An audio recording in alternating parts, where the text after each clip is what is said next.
You're watching the Sunoco Minor League Cricket Championship, brought to you by our 2023 partners.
All right, welcome everyone in the second big fixture of the day, coming to you live from the state-of-the-art Prairie View Cricket Complex located on the northwest side of Houston along Highway 290. The first ball has been bowled by Justin Dill, who represents the St. Louis Americans.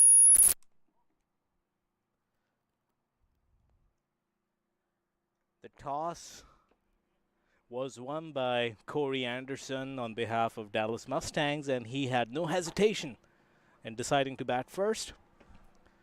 The same pitch on which the first game was played between Hurricanes and the Kingsmen. Nice back of a length from Justin Dill.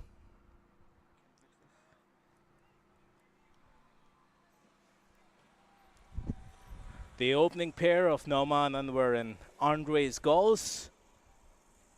Accomplished players, both of them, and they both did pretty well in the recently concluded Major League Cricket for their respective franchises.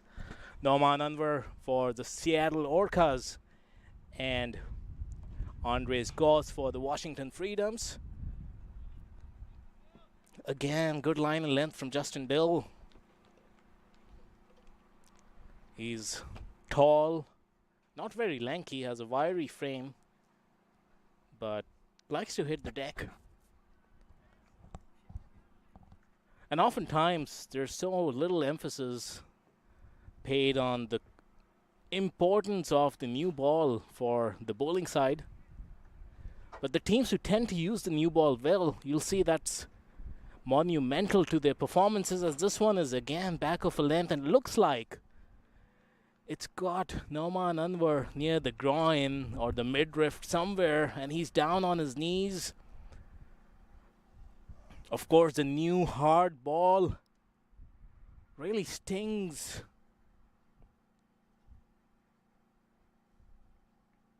And such is the quality of Justin Dill. He hasn't bowled anything full up to the batsman. Everything has been just outside that off-stump corridor, and the length has been just back of length. Nothing over-pitched. Now this one is slightly short. Seemed like Nauman Anwar placed 2 shots on that ball. First he was looking to get onto the front foot and work it to the leg side, but then realized there wasn't enough pace and the ball wasn't coming on, so waited on it and played it to backward point, a dot ball. So what a good first over from Justin Dill. Remains to be seen if he can notch up a maiden, which is in itself quite an accomplishment in the context of T20 cricket. Final ball of the first over coming up.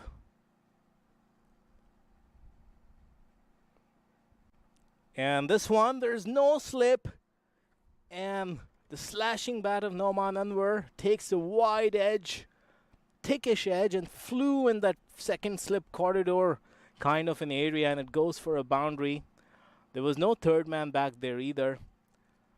As you see this replay, gets good exaggerated movement. Would have taken some catching for a traditional first slip as well, but of course there was no chance for the wicketkeeper. As the first over comes to an end, 4 for no loss. We'll be right back. Took that last corner pretty quick. Sir, I need one hand on the roof, one hand on the pump. Timeout for Sunoco Go Rewards. Keep pumping. With new Sunoco Go Rewards, when you fuel, you save, because rewards come first.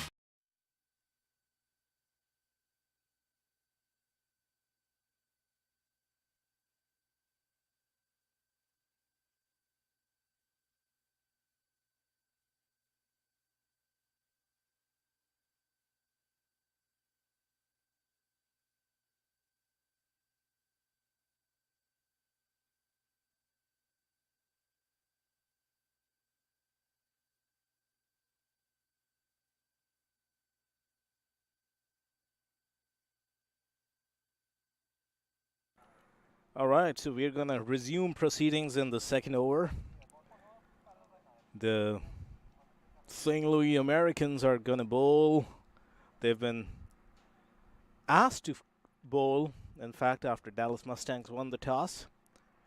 Andres Goss is now on strike, and bowling to him is Sam Das. Of course, the Das brothers.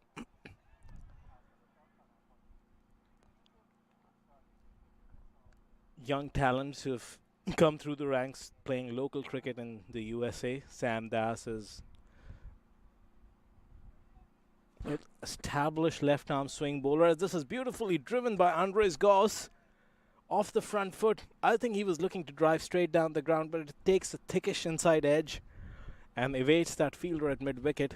The chase was on, but the ball was always winning. And that goes for a 4. So Andres Goss is off and running with a boundary.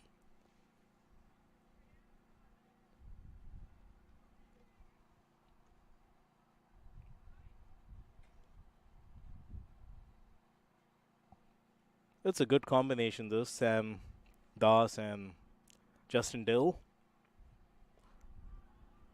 Left arm swing into the pads of the right-hander, and then there's Justin Dill who bowls back of length.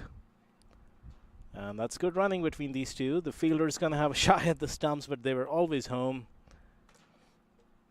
So that brings Nauman Anwar on strike.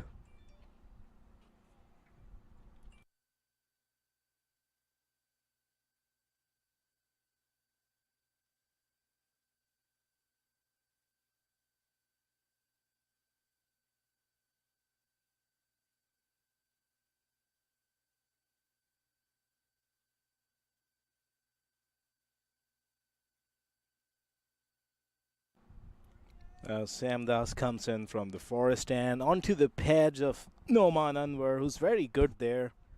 Stands tall and works it gently to short fine leg and gets across for a single.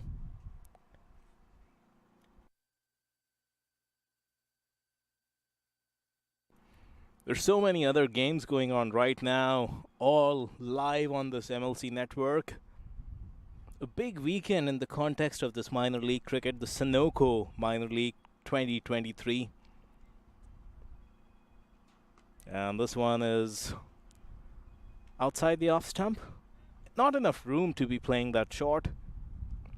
But Andres Goss would back himself in this power play. A lot of you would recall in a couple of games of the Major League, he really hit the ground running.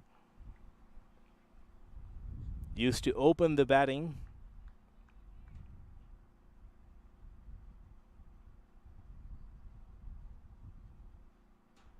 And this one is nicely played, allows the ball to come on. There's that third man fielder. So the single to Andres Goss. So coming back to the topic of the Sunoco Minor League, this is a big weekend, the Labor Day weekend, as we call it in the United States. 4 days of cricket. There are a lot of games happening.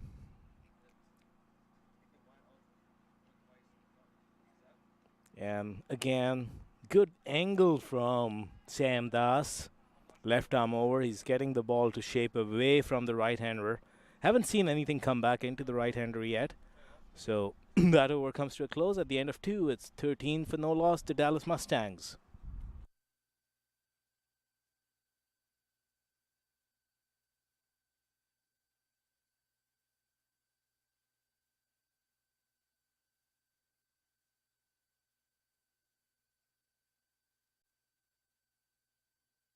आ गया है Lakshmi basmati rice को घर लाने का। Lakshmi extra long basmati rice. इसका हर दाना हो इतना लंबा, पकते हुए महके और प्लेट में क्या खूब खिले। हाँ, मेरे घर लाने का।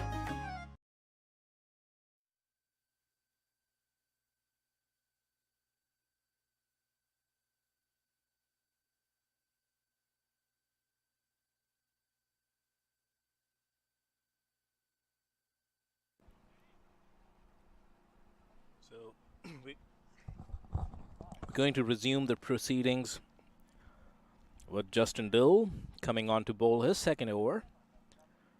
4 runs conceded of the first as he comes to bowl to Noman Anwar. And this is over pitched and Noman Anwar. Magnificent stroke. What a hit. A pickup shot.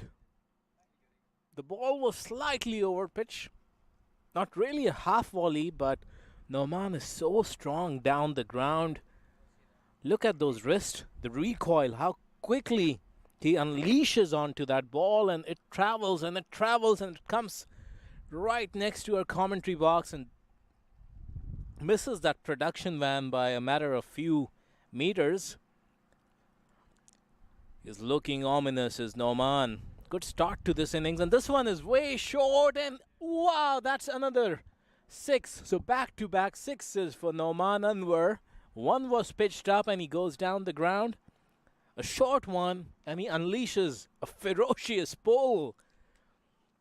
Now look at this shot. Justin Dill tried to adjust his length. I guess he over-adjusts this time. The ball just sets up in the pitch. Had so much time that Noman Anwar to place that ball. There was that lone fielder on square leg. A lot of open real estate on offer.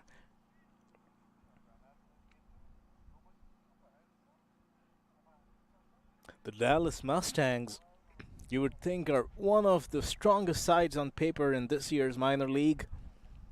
Based on how things have gone for them, it's safe to say that they've punched under their weight these first couple of weekends. The game against Hurricanes went into the super over and they lost to the Lone Star Athletics.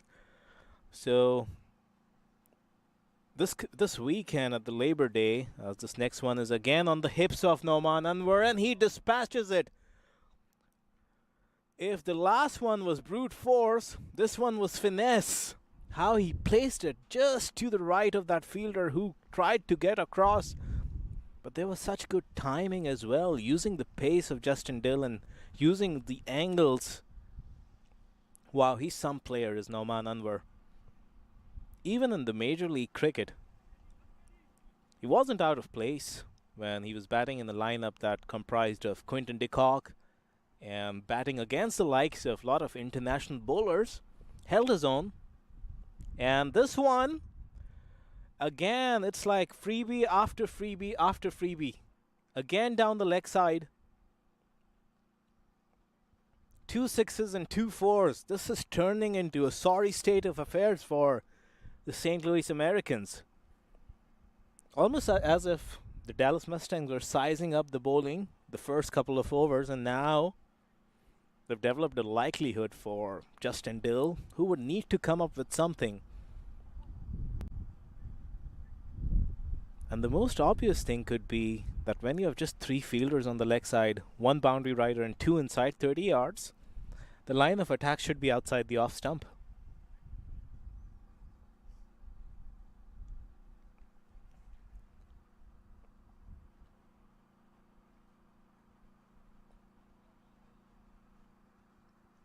As you see, that was way down the leg side. He could have let it go and would have been called a wide. But Norman Anwar is seeing boundaries and 6s right now. So he's not going to let go of a scoring opportunity.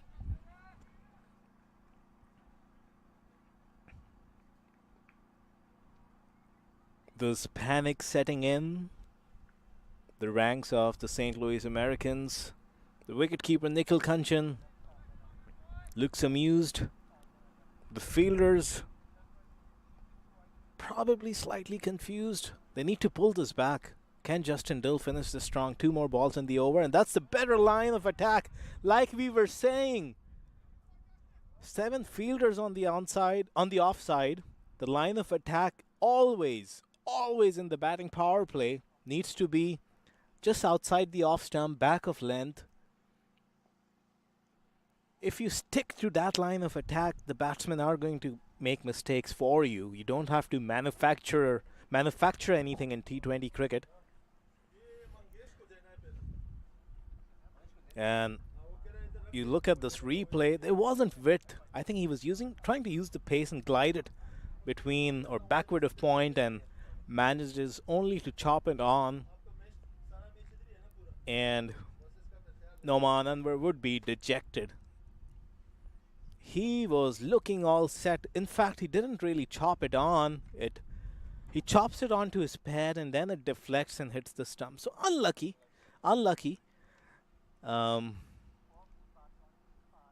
It can still be debated if he was better off getting on top of the bounce, on his toes, and placing it backward of point rather than trying to play that forcing shot where it takes the bottom edge and ricochets, find its way somehow to the stumps. So the new batsmen, they'll keep coming at you, St. Louis Americans. Such as the Dallas Mustangs lineup. The new batsman is Sujit Gowda, and he joins his partner in the middle, Andres Goss. So Sujit Gowda would be on strike.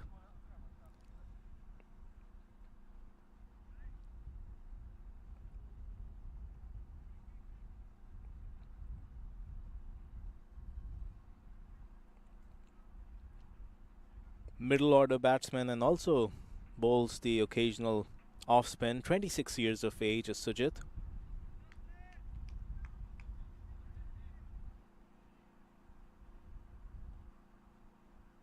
And he's going to be facing up to Justin Dill, who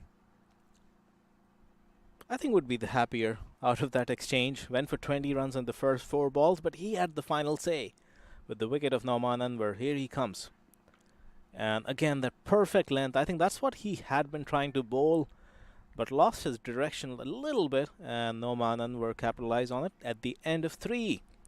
33 for 1 are the Dallas Mustangs.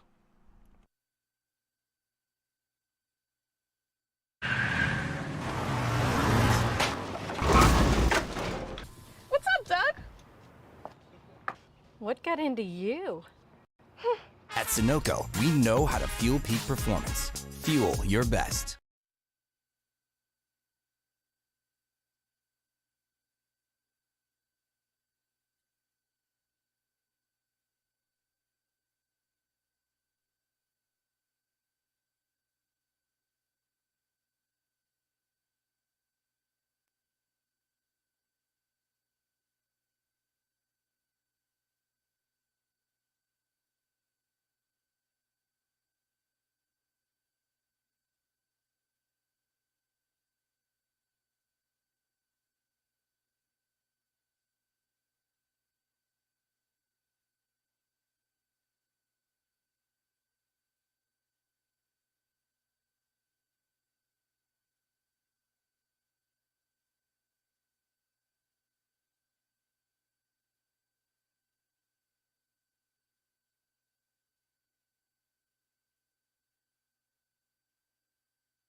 So, change has been made in the bowling. Sam Das was given 1 over. Bowled a pretty decent first over in my opinion. But Namibia's Gerard Erasmus has been brought into the attack, and he's going to be bowling from the forest end. Number 99 jersey. And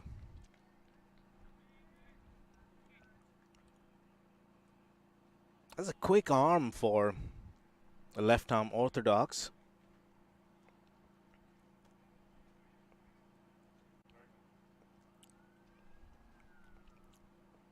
In fact, right arm off spin. And this one is played inside out. There was some drift on that delivery, and it goes 2 bounces for a 4.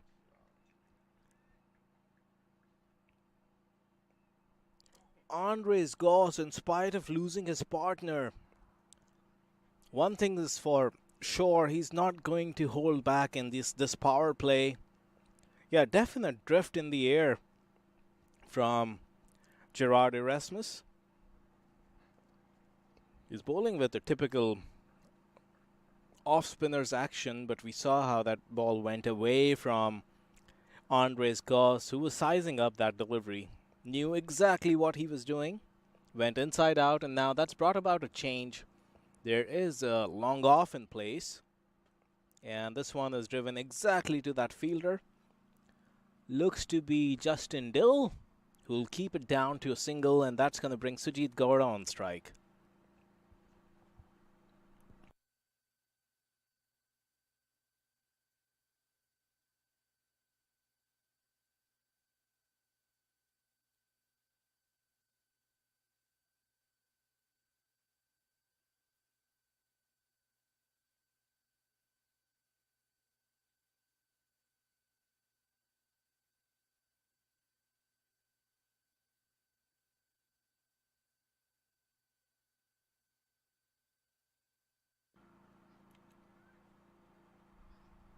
One thing about Gerard Erasmus is his height and the bounce he may extract. And this one is hit straight back, and it seems it's taken a leading edge, and the catch has been completed.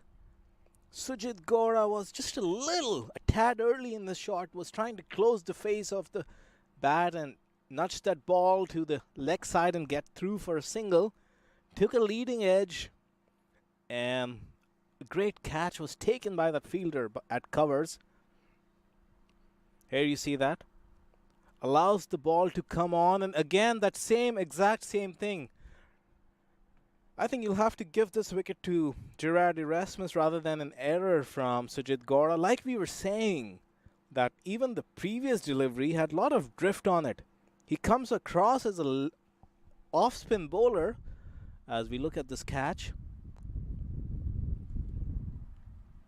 Yeah, cleanly taken, fingers underneath the ball. Very well done. Looks like Siddhant is the fielder. So, a big wicket there. Sujit Gaura is somebody who can just put the anchor down and bat through this innings, take it deep. So, that brings the captain, Corey Anderson, out into the middle.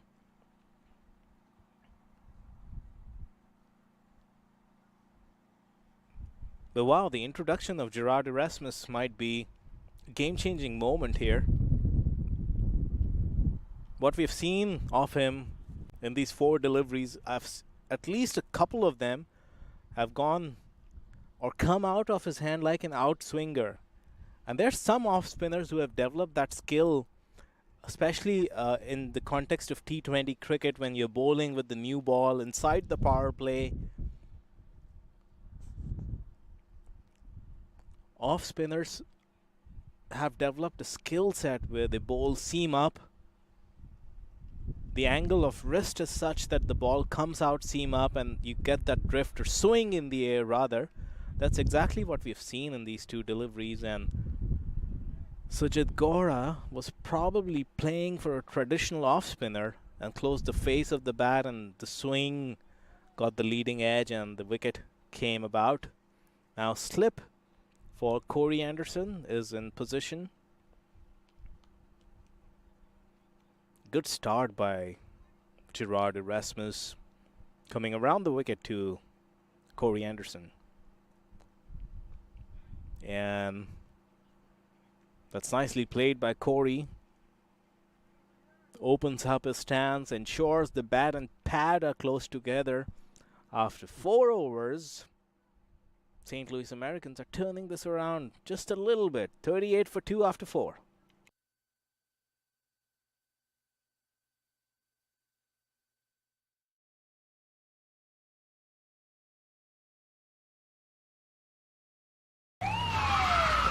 Took that last corner pretty quick. Sir, I need one hand on the roof, one hand on the pump. Timeout for Sunoco Go Rewards. Keep pumping. With new Sunoco Go rewards, when you fuel, you save because rewards come first.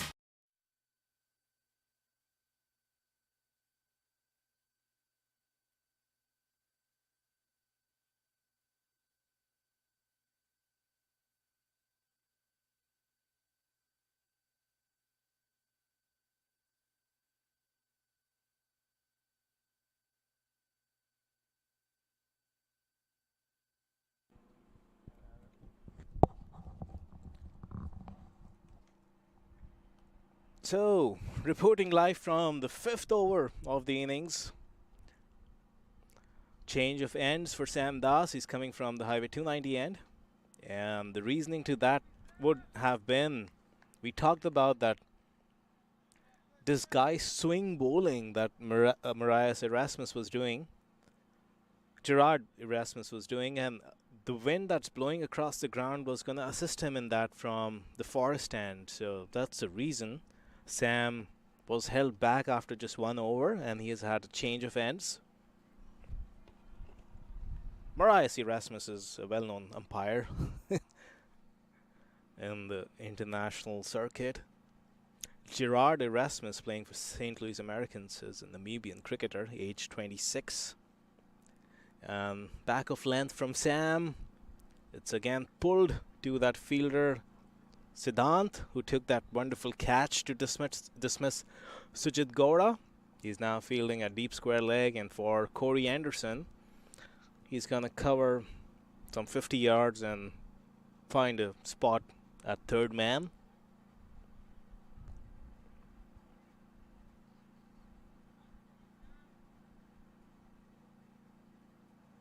There's still so much batting to come for the Dallas Mustangs. Hamad Azam is in the dugout. One of the finest talents, young talents in the country. Ali Sheikh is in the dugout. His innings against Lone Star Athletics almost pulled off an unlikely win single-handedly. And Corey Anderson waited on that ball, and it almost looked like he was early in the shot and had to adjust. Luckily for him, he had soft hands, or that ball would have carried to backward point. Would have been a huge wicket. Yeah, almost wanted to pull out, it seemed. Initial movement was to come close to the pitch of the ball and play that booming drive, I guess, which he's so well known for. Lets this one go. Corey is the kind of player, if he needs to spend a couple of overs reading the pitch, sizing things up, he can manage to do that. He can afford to do that, because once he starts hitting his bearings, he can turn any bowling attack inside out in a matter of minutes.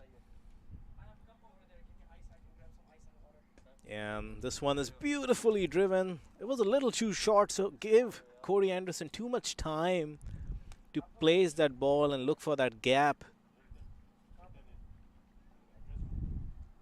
And he drives, Corey Anderson drives it, and it goes for 4. What a beautiful shot that is to get off the mark.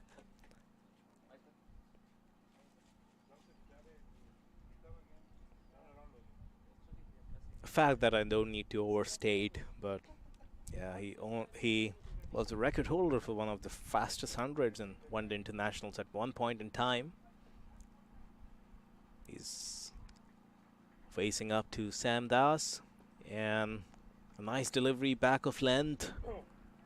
Wasn't ferocious, but just wanted to make sure that Corey gets back in his crease.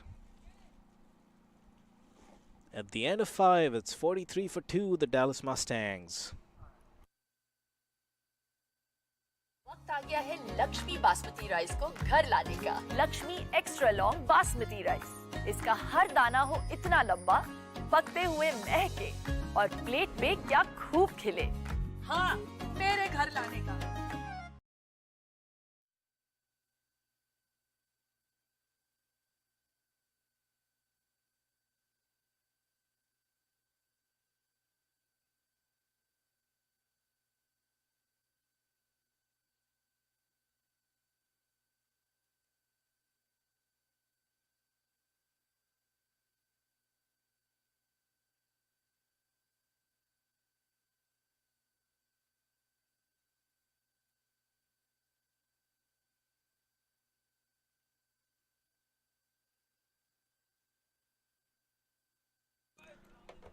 Last over of the power play.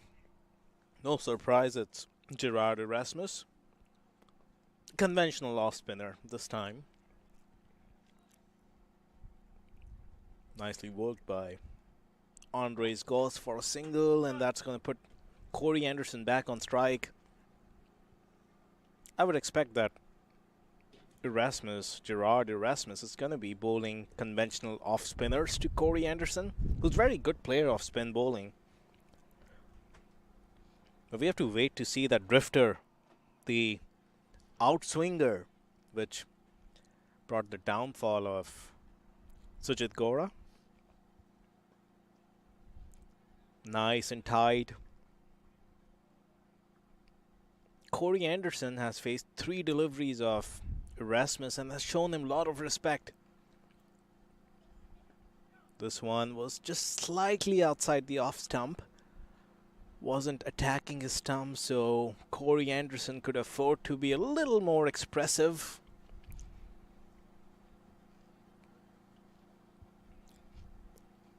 This time width, and Corey Anderson could have placed it anywhere. He went downtown, straight down the ground. Long off does very well to keep it down to just a single.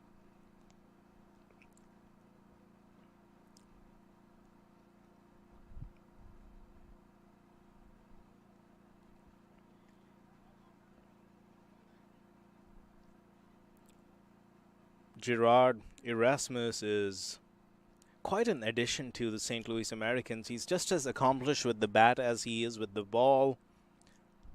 Averages 45 in one-day internationals and a handy 32 in T20s. And this one is hit down the ground, and the fielder, a desperate effort, just wanted to get fingertips on that ball. Could have pulled out a stunner out of the sky, but wasn't to be as Andres Goss survives. Almost a check shot. There wasn't a lot of conviction in that stroke from Andres Goss, as that fielder at deep mid-wicket had ample time to come across and keep it down to just 2.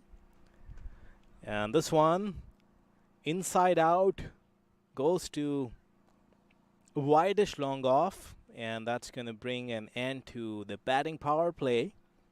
A decent one. Even Stevens after 6, it's 48 for 2.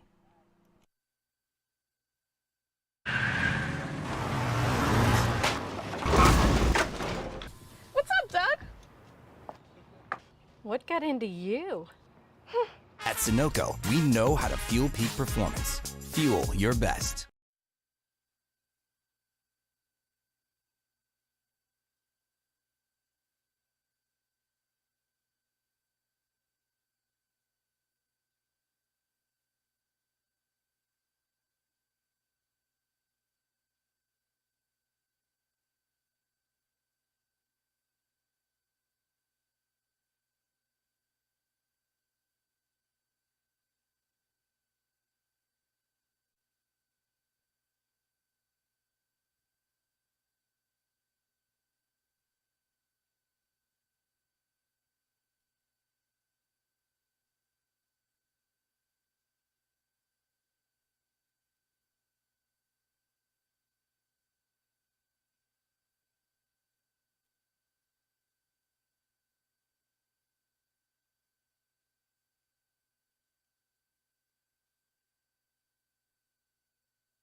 So there's a change in the bowling. Now that the power play is complete,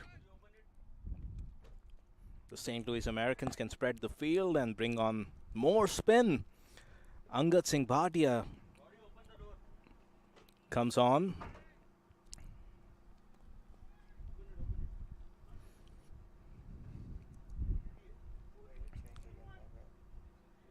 Andres Goss betting on 17 of 13. Corey Anderson with a subdued start, but he'll catch up if he stays at the crease. And this one is going to come straight at us.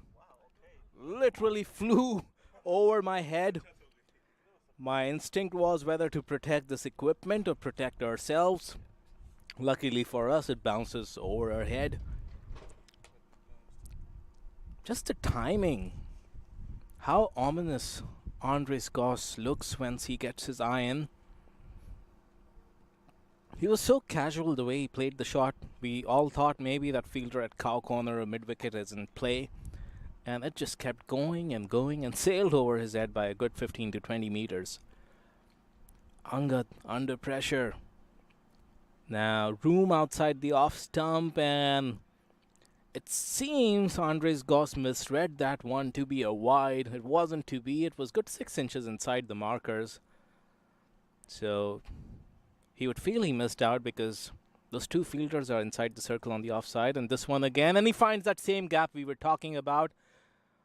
Didn't get it fine enough, so that fielder at sweeper cover is going to come and keep it down to 2. In fact, it wasn't in that gap between short third and backward point. He got it to the right of point, so sweeper cover was always in play. But he was definitely trying to get it in that gap between those two in-ring fielders behind square on the offside. He'll need to wait on the ball a little longer to find that gap. And this one is driven inside out. No chance for Justin Dill at covers. Andres Goss, if he gets going, this could turn into a sorry tale. The timing, just the way he executes his stroke are just ominous. Just takes all the momentum away from the opposition when this man gets going. So the story is Dallas Mustangs are 60 for 2 after 7 overs. We'll be right back. वक्त आ गया है Lakshmi basmati rice को घर लाने का। Lakshmi extra long basmati rice. इसका हर दाना हो इतना लंबा, पकते हुए महके और प्लेट में क्या खूब खिले। हाँ, मेरे घर लाने का।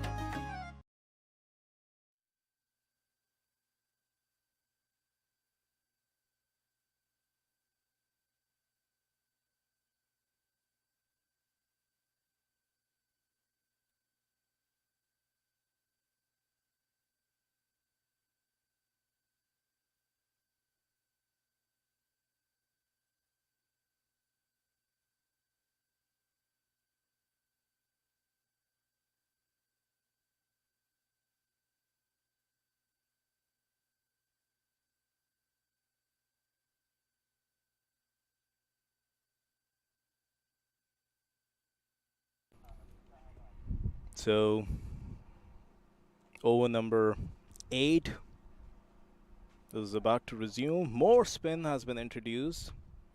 And Corey Anderson drives this down the ground for a single to bring Andres Goss back on strike.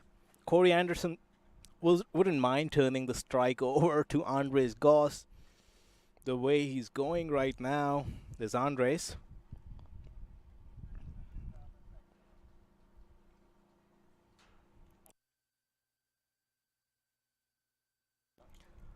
Siddhant, who took that catch at covers to dismiss Sujit Gowda, has now come on to bowl. Left arm orthodox.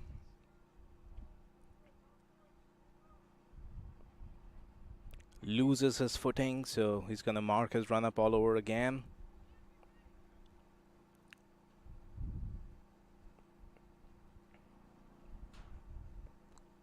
And this one is nicely driven by Andres Goss. He settled into a good rhythm.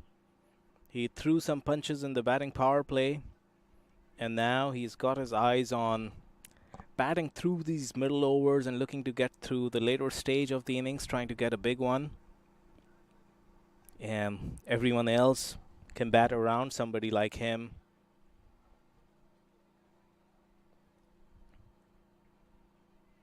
And the threat that's also brewing on the other end is the more time Corey Anderson spends as he gets a grip of this pitch, sizes up the bowlers, the fielders, he's going to start unleashing and cutting loose as well. He's on 6 of 11 right now, which is not a surprise. Corey, given on occasions, tends to start a little slow to get himself in, and then he starts exploding. So this one is just worked to the leg side. The field has really opened up. There's a short fine leg inside the circle for Corey, but then there are 3 boundary riders at deep square, deep mid-wicket, and deep long on. And obviously so, when the left-arm orthodox is bowling to a left-handed batter, those boundary riders on the leg side are in play, and this is nicely defended by Andres Goss. Looked like Siddhant Shah delayed that ball, had a little stutter in the delivery stride, just to see, kind of size up Andres Goss if he was trying to chip down the track. Andres was happy to defend it, as this one is always going down the leg side from where we are seeing. Was angled down the ground, angled down the leg side, and Andres knew what he was trying, missed out, but that brings over number 8 to a close. A good first over from Siddhant, only 3 runs off it. It's 63 for 2.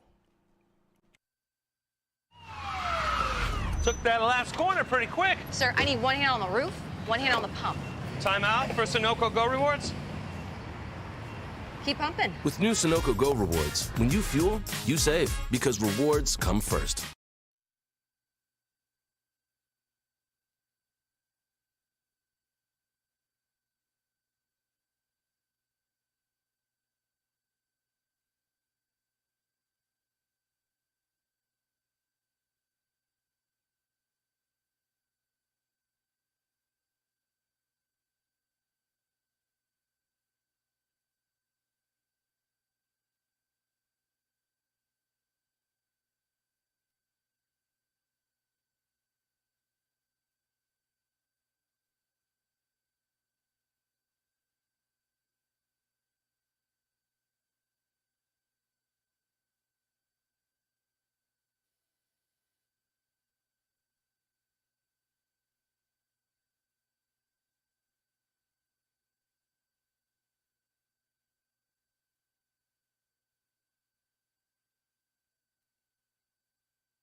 So there's a change in bowling. Ujjwal Winakota comes on to replace Sam Das from the Highway 290 end. What's been very interesting about the St. Louis Americans is how they're rotating their bowlers so far.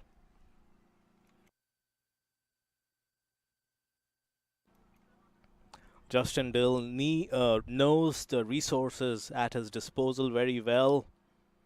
He's rotating the pack. He himself bowled a couple of overs. Noman Anwar got stuck into him. Nicely driven for a single to sweep a cover by Andres Goss. So Noman Anwar stuck into him, but Justin Dill had the final laugh.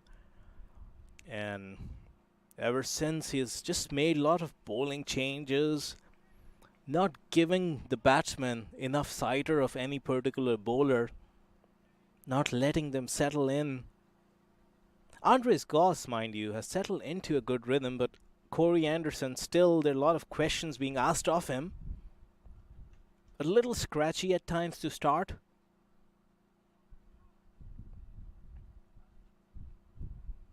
There's a second game of the day that's taking place on this pitch. It's been nicely rolled in between the games, so it's still a pretty hard surface. The ball is coming through onto the bat. But such is the nature of T20 cricket, variations are ever so crucial. So a lot of balls, you'll see the fingers being rolled or split finger grips. Oh, and that just literally hits the bowler on the follow through. Luckily for him, it wasn't middle by Corey Anderson. Hit the absolute toe end. So it wasn't a ferocious shot. But that hard cricket ball, the 20 odd grams of it, can still do plenty of damage.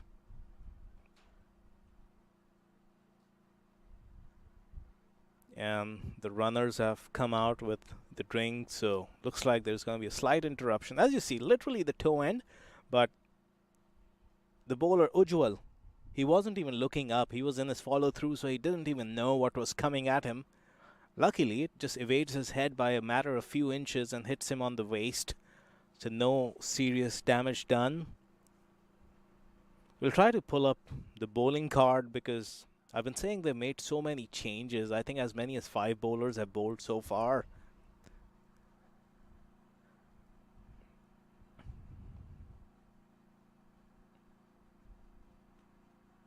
Gerard Erasmus has been arguably the most impressive of all the bowlers who have come on. Siddhant Shah has bowled a good over. Justin Dill was pretty good in that opening spell of his, barring those 4 balls which Noman Anwar got stuck into. And Sam Das has bowled an over each from the forest end and the highway end. So it's been good work by the St. Louis Americans, given they're going up against a pretty heavyweight and stacked batting lineup of the Dallas Mustangs.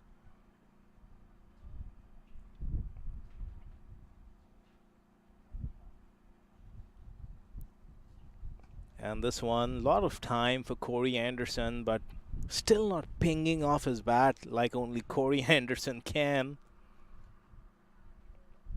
Just gets a single and puts Andres Goss back on strike. One thing you got to keep an eye on is that run rate at the bottom of your screen. When Noman Anwar was going berserk in the batting power play, the Dallas Mustangs were cruising at almost 9 runs an over, and now the run rate has dropped to 7.5.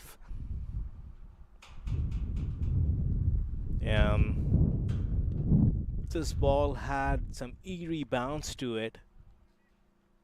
No harm done as over number 9 comes to a close, as the St. Louis Americans are slowly crawling their way back into this game. After 9 at 66 for 2.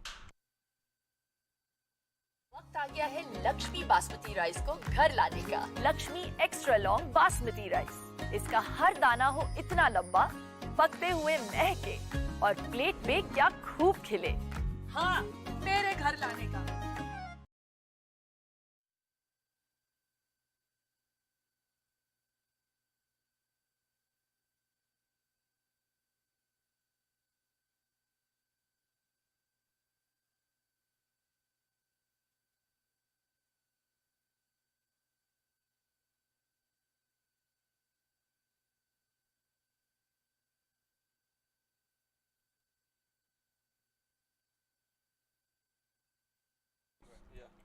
So Siddhant Shah is going to continue from the forest end.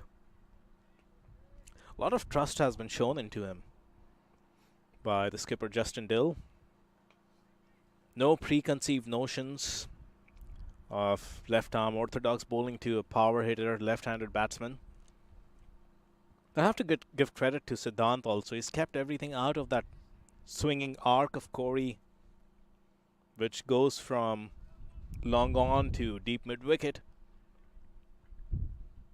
He's pushed the ball more towards his offside, so even if Corey has to try something, He has to drag the ball like you saw on that previous occasion. Now Andres Goss is on strike. And this one is chipped in the air. He's looking for that gap. And didn't really time it as well as he would have liked. So it's only a single.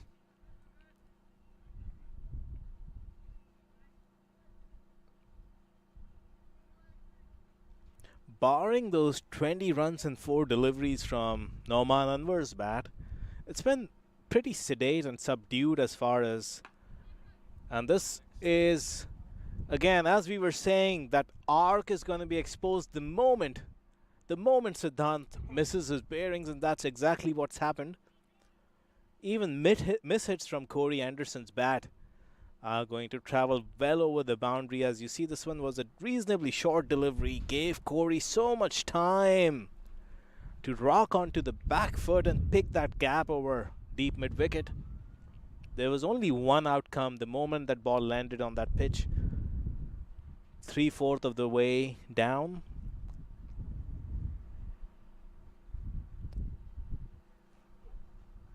Siddhant to continue to Corey. And this one, there is a chance. He was trying the same shot. And that's a huge, huge wicket in the context of this game. Corey Anderson was out there for 19 deliveries. He had soaked up a lot of balls, and it was almost the time for him to get a move on. This wasn't really that kind of a ball. Like I was just saying, Siddhant's prime line of attack was to target the ball, slide them outside the off stump, and make Corey drag those balls from wide outside the off stump.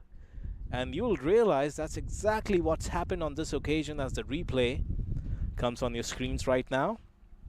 You look at that angle, it was wide outside the off stump. There was some spin, but it was still a fetch for Corey to drag it from outside the off stump, and got more height than distance, and that brings about a huge wicket in the context of this game.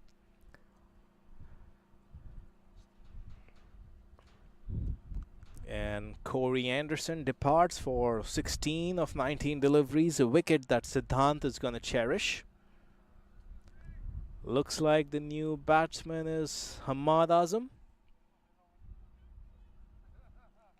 former Pakistan international, a great all-rounder, and one recent badge in his illustrious resume is the Major League Cricket title that he earned with My New York.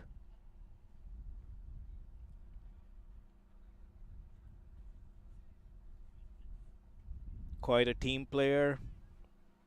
Fits well in any middle order where he plays. And he's got his work cut out, because I think based on the proceedings in the last 4 overs, it's been one-way traffic. The runs have totally dried up. There aren't a lot of boundaries coming. There was only that 6 from Corey Anderson just before he departed, but before that there's been a dry patch in the last 4 overs. So the Spin Twins here, they've done pretty well for the St. Louis Americans as Hamad faces his first ball, and there's a big appeal.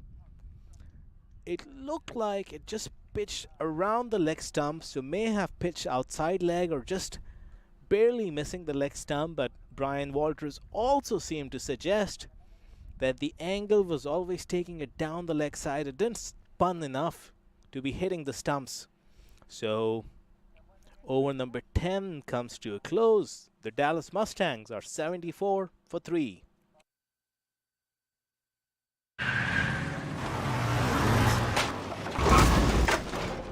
What's up, Doug? What got into you? At Sunoco, we know how to fuel peak performance. Fuel your best.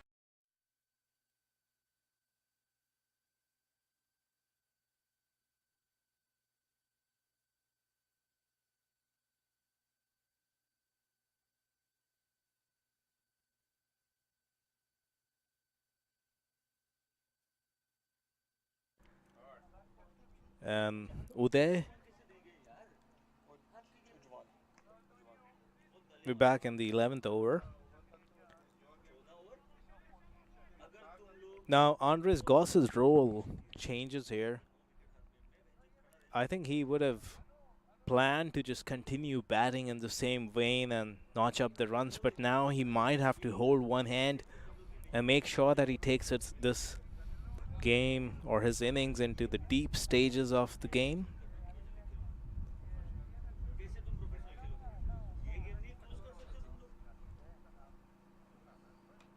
Hamad Azam nicely behind that one. He just walked out to the wicket, so he can take the liberty of soaking up a couple of balls or so before he starts getting a move on.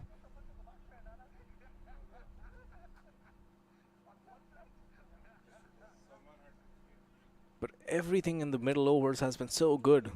Nice tidy lengths. There have been no freebies.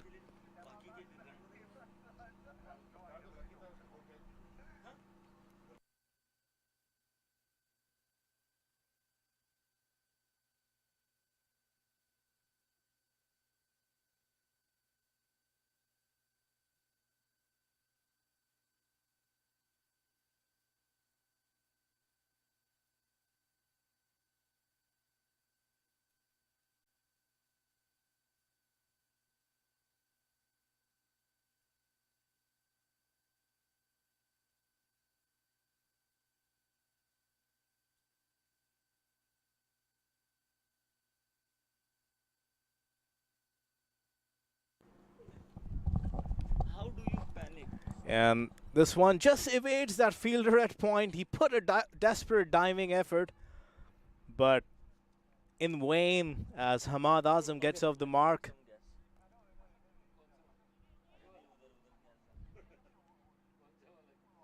Just a slightly wideish delivery, very full, and it takes the thick outside part of the bat.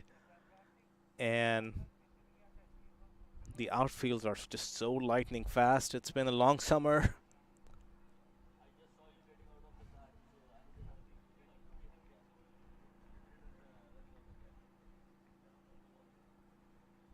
The ground staff at Prairie View Cricket Complex have put their best foot forward in ensuring that everything is nice and green and lush, but such is the situation in Texas here.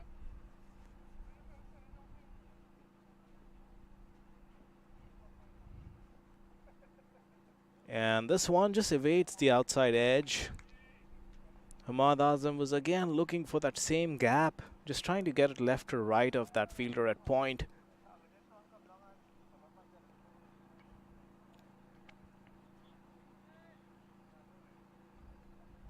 But regardless of how long the summer has been, and some parts of Texas are also facing a drought situation, this weekend is rather pleasant.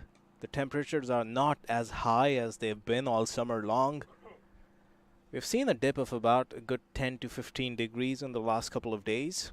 As that over comes to a close, the Dallas Mustangs are 79 for 3 after 11. वक्त आ गया है Lakshmi basmati rice को घर लाने का। Lakshmi extra long basmati rice. इसका हर दाना हो इतना लंबा, पकते हुए महके और प्लेट पे क्या खूब खिले। हाँ, मेरे घर लाने का।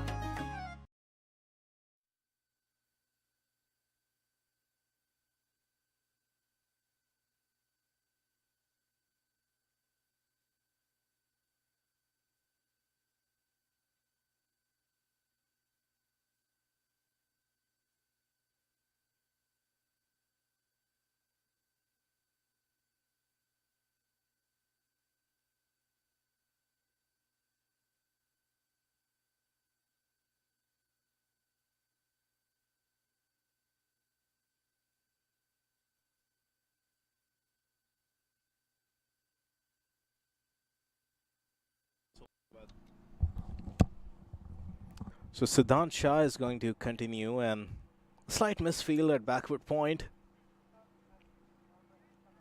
The fielder was probably beaten by some turn on that ball. Cut shots, a lot of times you'll see the ball comes off the splice and it's gonna have some backspin on it. Luckily for that fielder, he got some hand on it and kept it down to a single. So Hamad And this time it goes very fine, and the fielder is not going to stop that. So a boundary. Hamad Azam, that's the second boundary he's hit in the 7 balls he has faced.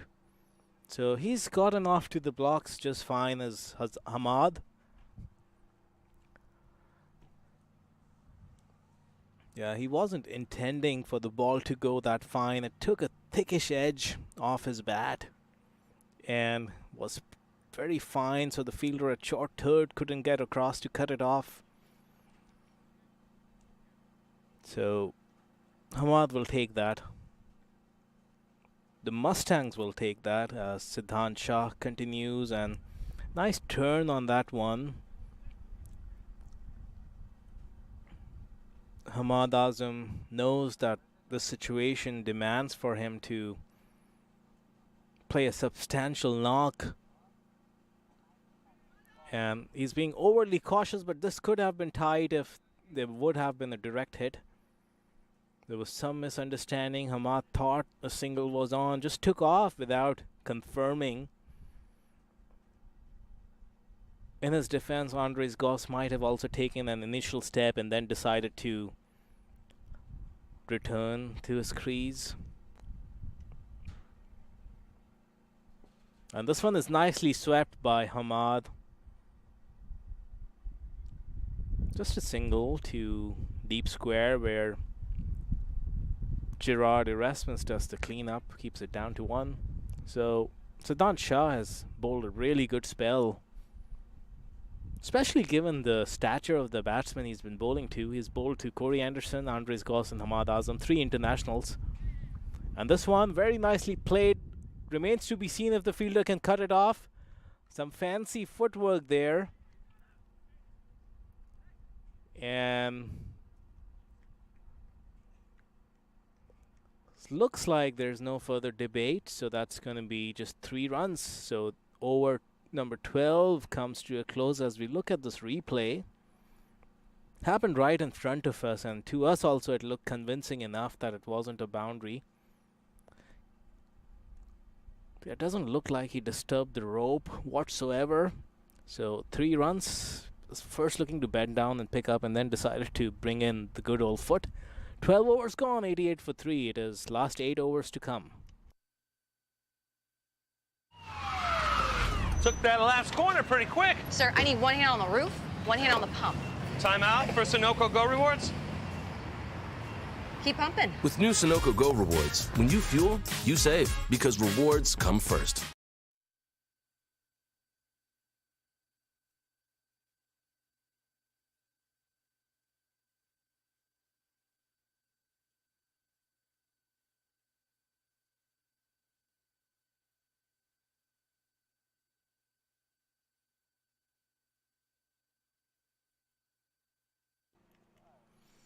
So the final 8 overs of this innings.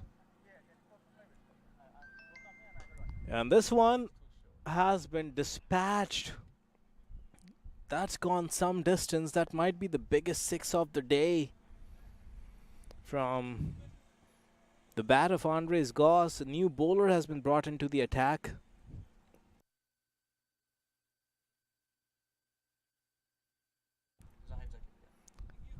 Yeah, Zahid wouldn't want to repeat that kind of a mistake to somebody of the likes of Andres Goss. Gave him too much time, and he's so strong.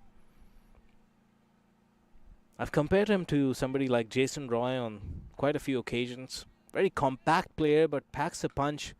The ball really pings off Andres Goss's bat. And the kind of runs he scores, they're not just pretty, but they dent the momentum of the opposition. And that's what he's doing. In spite of the wickets falling, and we've said the run rate has also come down by at least 1.5 runs an over. But Andres is batting in the same way he has been, and this one is played inside out, but it goes straight to point, so a dot ball. Hamad, besides the 2 boundaries he has hit, has played 7 dot balls out of 11. And that's something he would need to keep an eye on. and just ensure that between those sixes, they're rotating the strike as much as possible. And there's a slight interruption. There's some folks who have decided to just come and camp right underneath the side screen for some reason, and they're wearing bright yellow. So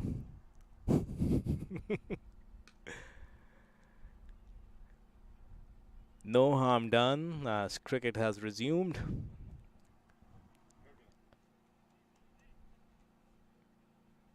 Single taken by Hamad Azam puts Andres Goss back on strike.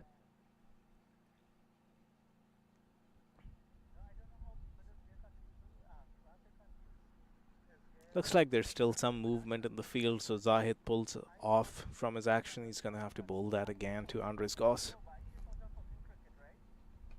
And this one, he was looking to go inside out. One bounce to that fielder at long off. Then again, just the way that ball carried to long off on one bounce. He's a gifted timer, is Andres Goss. Really a treat to watch when this man gets going. And Hamad Azam, a very different style of player, uses the long handle, really high grip on his bat, a lot of reach, and shoulders his arms and dispatches this down the ground for a boundary. As we look at this replay, you see that very high grip on the bat, gives him that extra access, and also additional force in that bat swing. So at the end of 13, it's 101 for 3. We'll be right back. वक्त आ गया है Lakshmi basmati rice को घर लाने का। Lakshmi extra long basmati rice. इसका हर दाना हो इतना लंबा, पकते हुए महके और प्लेट पे क्या खूब खिले। हाँ, मेरे घर लाने का।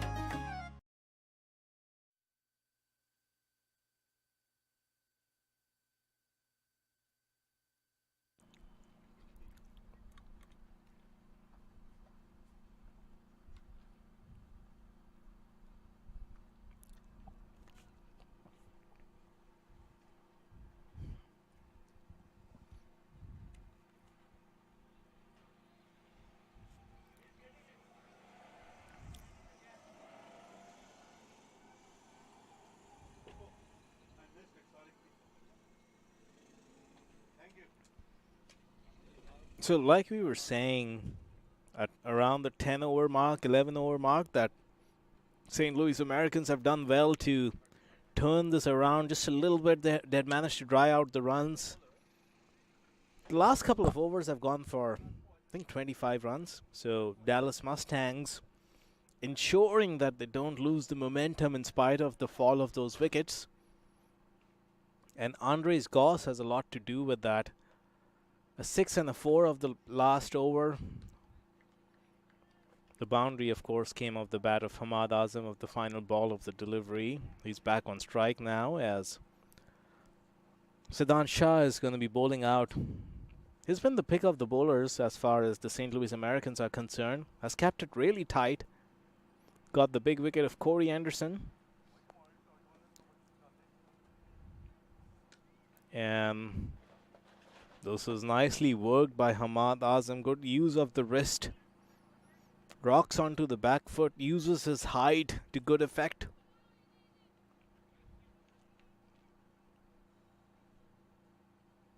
Still just over 6 overs remaining in this innings. 40 deliveries to be precise. And this one will just be a single. Did look like Andres Goss might have hit that wide of long on and to the left of deep mid wicket, but it was rather straight and he didn't pick that gap like he would have liked. Hamad is back on strike, and Hamad goes big, but it's high up in the air. The fielder at long on has taken a spectacular catch. That might be the one of the catches of the tournament because he had misjudged that ball initially. His initial movement was to come inside, but then he realized he had probably overrun and had to backtrack very quickly. Had to put in a diving effort. And somehow he manages to pull off that catch, although he made it more difficult for him because of his initial movement, as we're going to try and look at that replay. But it does seem like he's done himself a little bit of damage in the process. His shoe has come off. One of his peers retrieves the shoe.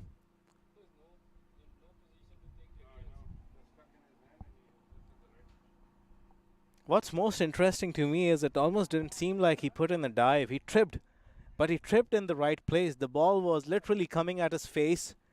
So where he lay, he did well to not just save his face, but also take the catch. I think we have missed getting the replay of that, but that's one replay that would have been played over and over again, and he would get a good chuckle out of it. The result in the end is a good one for St. Louis Americans, because that's brought about the wicket of Hamad Azam, and that's going to bring Ali Sheikh to the crease.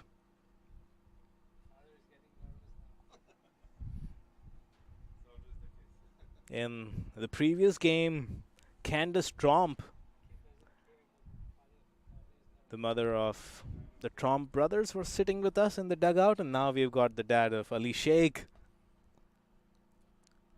It's moments like these when you reflect of all the hard work that's been put into your kids as they're growing up, and all the training sessions you've driven them to, all the hard work and sacrifices that's been made. And when you see them accomplish your dreams and come true to those expectations, Ali Sheikh is one such player. He has really established himself as one of the finest upcoming cricketers in the country. Was part of the Major League, one of the early U23 drafts in the Major League cricket. He is going to face up to Siddhant Shah. Gets off the mark. 1 run. And they'll come back for 2, and that could have been tied, but the throw was wavered. And also the fact that those fielders took it way too casually. They'll have to realize Ali is one of the fittest cricketers in the country, one of the best fielders in the country, and he's going to be pushing Andres Goss, who's already scored 46 runs.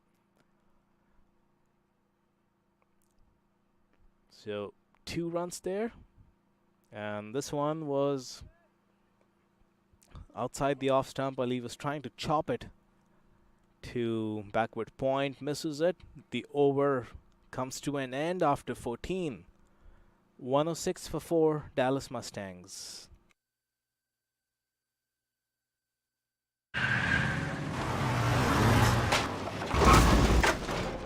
What's up, Doug?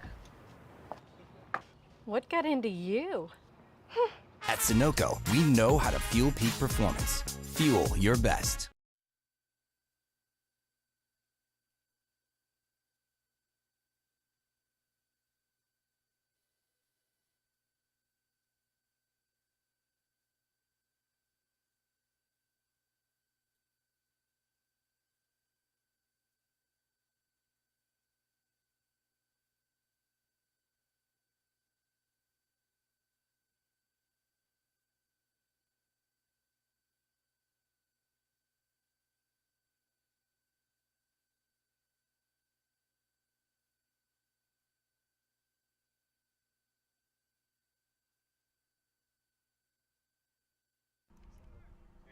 So, no surprises there. It was the right time to bring Erasmus back into the attack. So, over number 15 and 17 is likely going to be bowled by him. And he's bowling to Ali Sheikh now. The first ball was played for a single by Andres Goss. So, that drift, or rather that swing with the new ball that we spoke about, which is very unique to Erasmus, I doubt he's going to get that with a 14 over old ball, so he might have to refrain to traditional off spin, which he does, and that's nicely played by Ali. Fails to find that gap, so it's going to be a dot ball.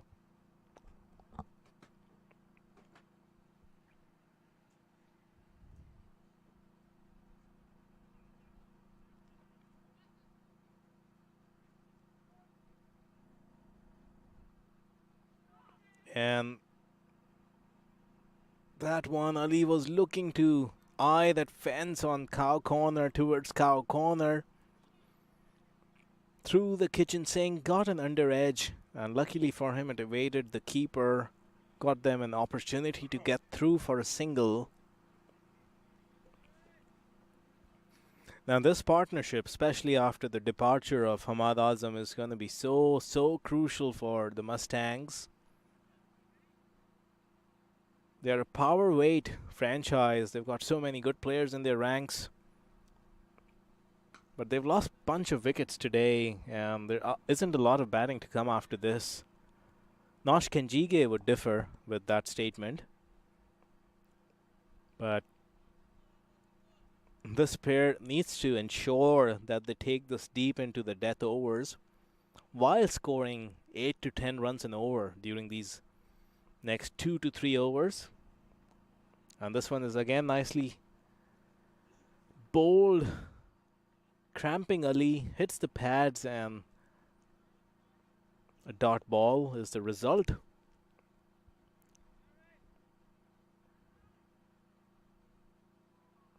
Loopy delivery, gave it away too soon. Almost slowed down his action. The delivery stride told you what he was trying to do, but only 3 runs off that over. So Gerard Erasmus, what a spell you've been bowling today. At the end of 15, 109 for 4. वक्त आ गया है Lakshmi basmati rice को घर लाने का। Lakshmi extra long basmati rice. इसका हर दाना हो इतना लंबा, पकते हुए महके और प्लेट पे क्या खूब खिले। हाँ, मेरे घर लाने का।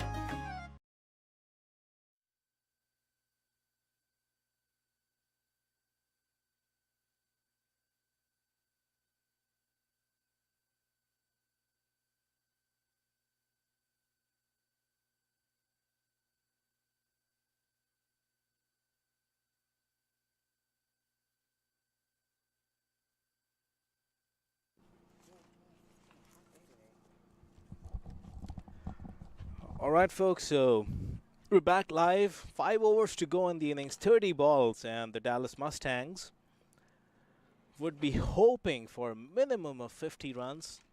Not going to be easy. Justin Dill has got 2. Gerard Erasmus is surely going to be bowling 1 over, so those are the 3 out of 5. But if you're a Dallas Mustangs fan, going into these last 5, you couldn't ask for a better pair than these two. Goss is batting on 48 and Sheikh has just walked in 3 of 6. Not the kind of start Justin Dill would have wanted in the second spell. Bad bounce for Nikhil Kanchan. Gives away 2 wides on that occasion. That brings Ali Sheikh on strike. Ali Sheikh played an absolute blinder in the loss to the Lone Star Athletics, a game that was a lost cause, it seemed. But then Ali put his hand up and just took it to the final over. Somehow they couldn't get over the line, but that would have given him so much confidence. And it remains to be seen if he can bring those kind of exploits from that previous game and continue in that same notion. The Mustangs need him to close this inning strongly.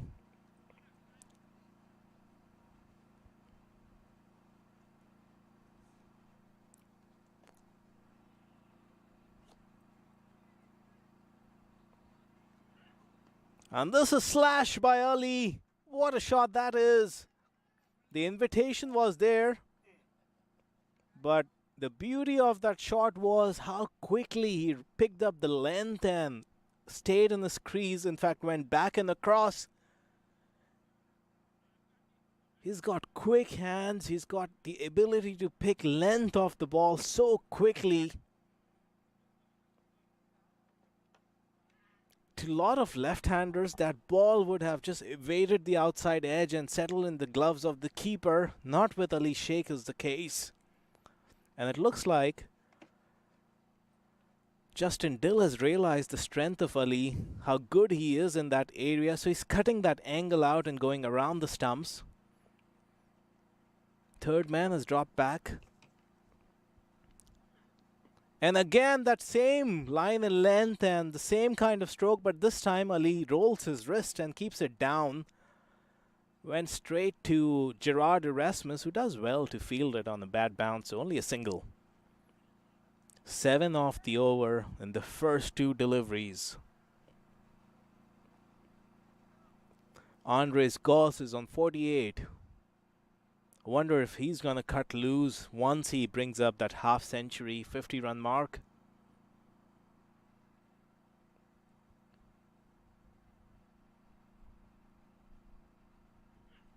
And this is driven beautifully inside out. Will this be the half-century for Andres Goss? No, it's just going to be a single.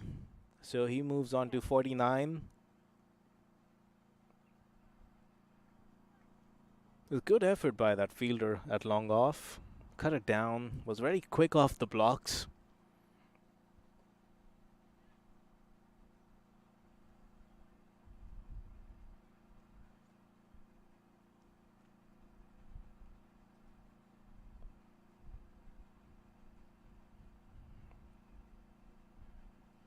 And again, he plays that same shot. He's going to keep picking that gap over and over again. He gets into such a strong position. That shot comes so naturally to him. I'll ask his dad if that backward cut has been his strength from his very early playing days. He can punch it, and it's very apparent when we're watching him bat that those balls are not extremely short, but he's so quick on the back foot, goes back and across, and just gets it to the left of Gerard Erasmus for a boundary. So he's at 2 boundaries in this over. And this one, he goes inside out, but it's going to evade those 2 fielders. They're both inside the circle. And the fielder from sweeper cover runs about 40 yards, 35 to 40 yards, and keeps it down to 2 runs. But meanwhile, umpire Brian Walters has signaled a no ball. So that's going to be a free hit, and Ali won't mind that. So it's going to be 2 runs that the batsman ran, and then 1 for the no ball. So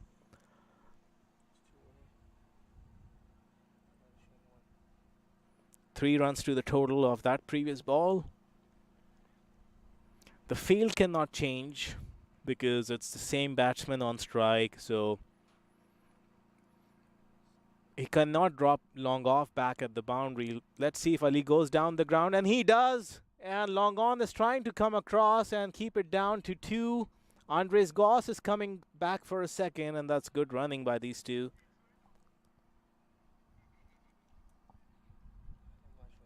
Yeah.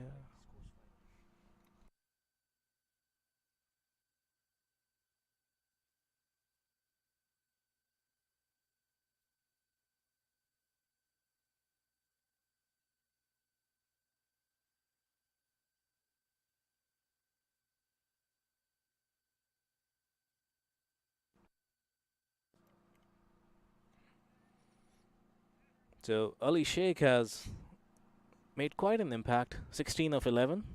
He's hit the blocks running, couple of boundaries in this over, a 2 to long on.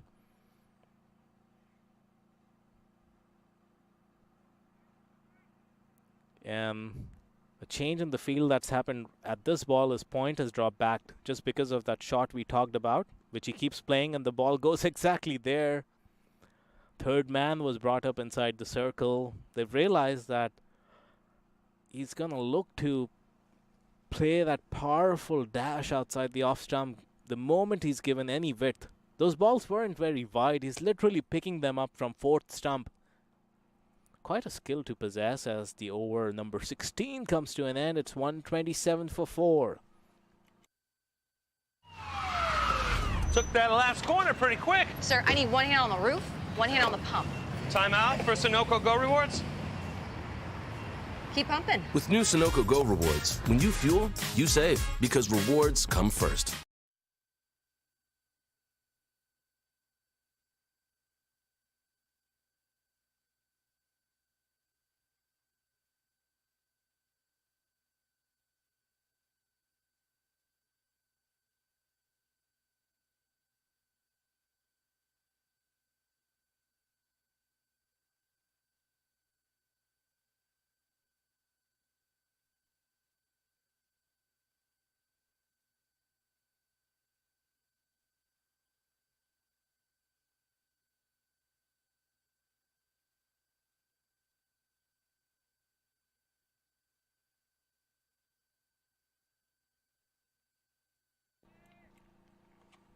So just 24 deliveries to go, legal deliveries at least, to go in this innings.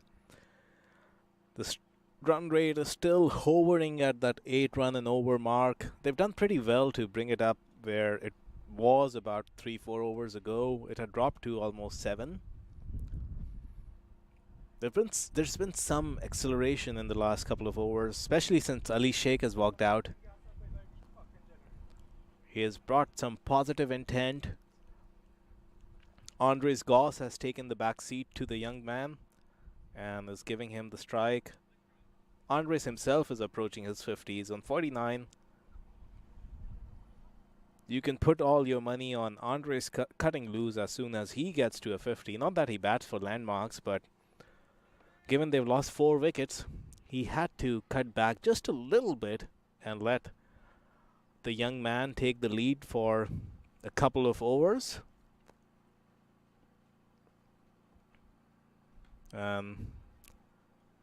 Sam Das has come back into the attack, and he's likely going to bowl out now. Over number 17 and 19 should be Sam Das. And interestingly, they've held back Gerard Erasmus, who's got 1 over to go. So if they were to go back to Gerard Erasmus, he's going to be bowling in the death overs, which might not be the smartest call to take.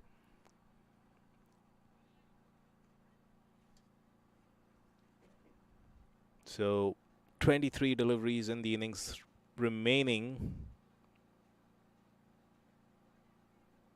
Anywhere between 45 to 60 runs is the least the Dallas Mustangs would eye, but they also don't have a lot of batting to come. Meanwhile, Andres Goss has quietly notched up a 50. He's an accumulator. Game after game. Before you know it, he's going to be up to 300 to 400 runs in the season. And loves going all guns blazing in the power play, but then soon settles into a good rhythm. And he would soon be looking to explode and close this innings as Sam Das comes to Ali Sheikh. And this one has been dispatched for some distance, probably 85 to 90 meters. He's so strong square of the wicket.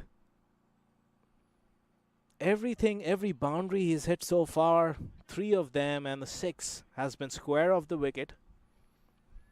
I wonder if the St. Louis Americans are reading the script and they try and go very full to Ali and make him hit down the ground instead of eyeing the square boundaries. This wasn't very short, mind you.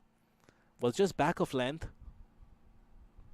And for a young man to exert that kind of power and timing, playing cross-batted shots is a treat to watch. Strong forearms, strong core.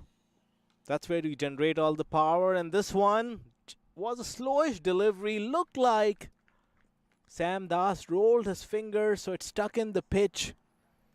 Didn't come on as quickly as Ali would have liked, and you saw he was early in the shot. The hand coming off the bat.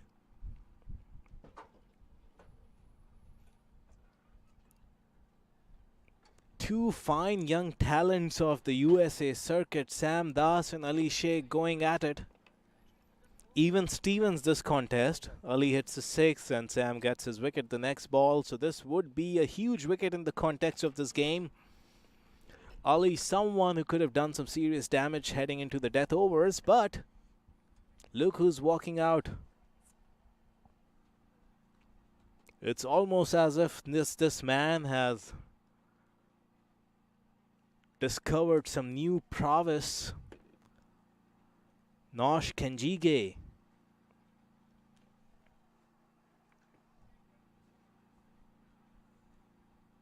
Rebranded in the role of also a finisher, has added an additional set of skills to his repertoire. In addition to the miserly bowling he does. Mind you, he was the most economical bowler at the Major League Cricket, and that's quite a testament to the talent in the USA.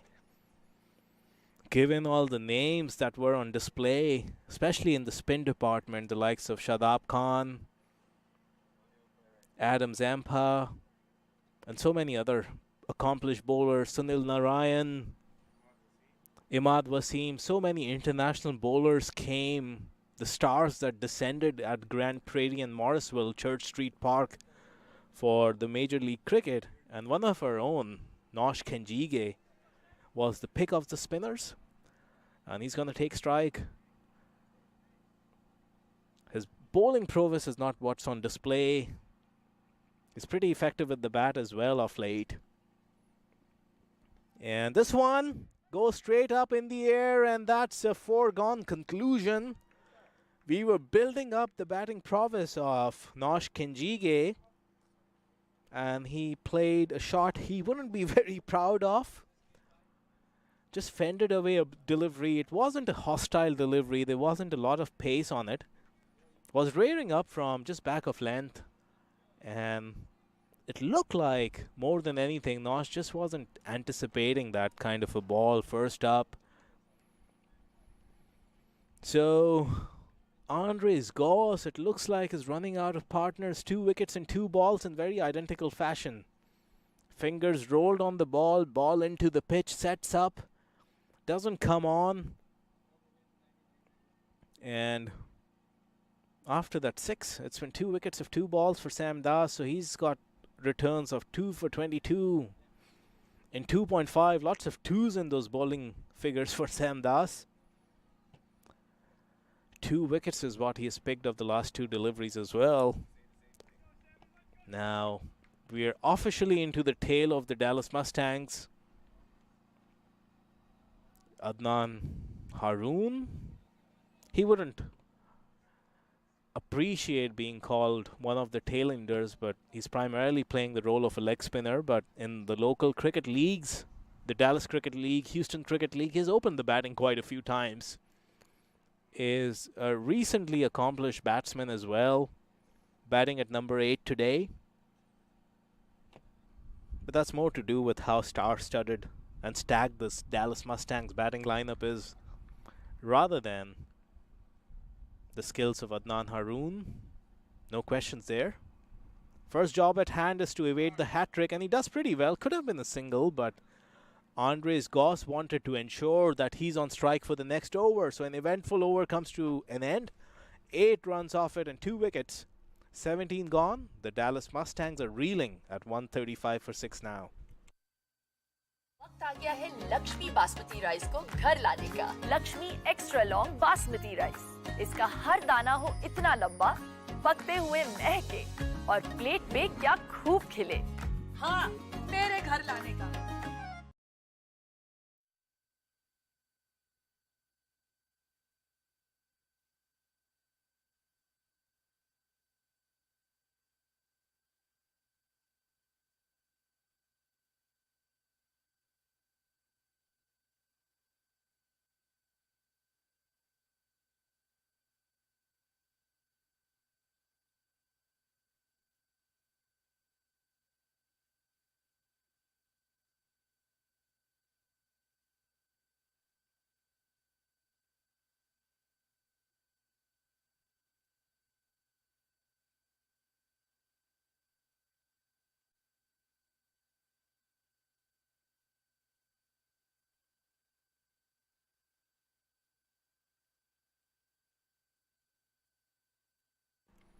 Justin Dill to resume the proceedings in over number 18. Just 3 overs to go.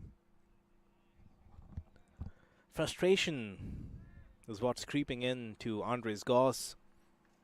Oftentimes when you're going at a notch and finding form, middling the ball,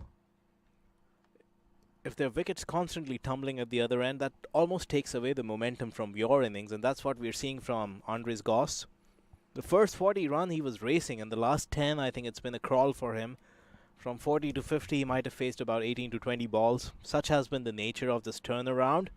And this time he tries to improvise, and more frustration for Andres Goss. It's not going to be easy to take apart Justin Dill, his country mate.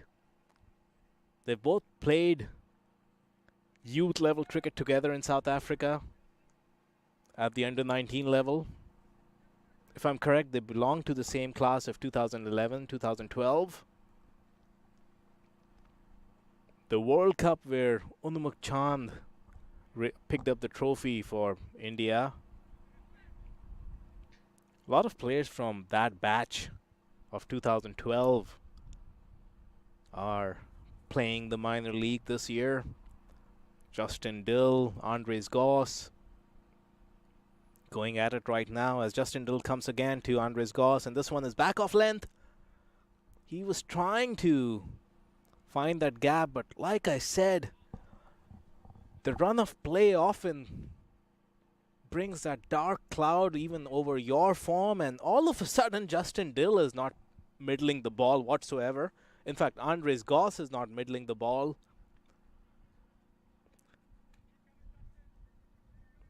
For the cause of the Dallas Mustangs, Andres Goss needs to finish strong, get them to some kind of a respectable total, something they can defend. In the morning game, we saw the Kingsmen came back from behind, from a distance behind, and won the game by 10 runs, defending a mere 154. Adnan Haroon tries to improvise the lap shot, gets a single, does the right thing by putting Andres Goss on strike.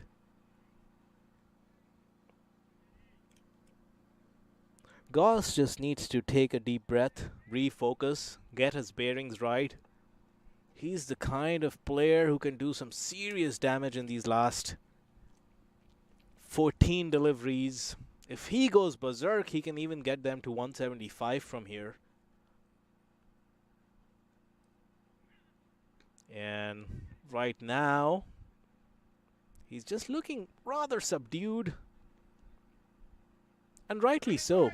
Rightly so. I think we saw in that first game how a couple of wickets fell and Mukhtar Ahmed, the said batsman batting on 80, threw away his wicket, and then the game just turned on its head right then and there. So Goss realizes the value of his wicket and him batting right through to the 20th over.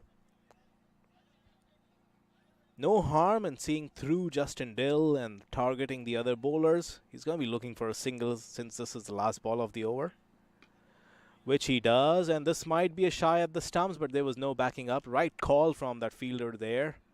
Might have resulted in a couple, if not 4 overthrows at the end of 18.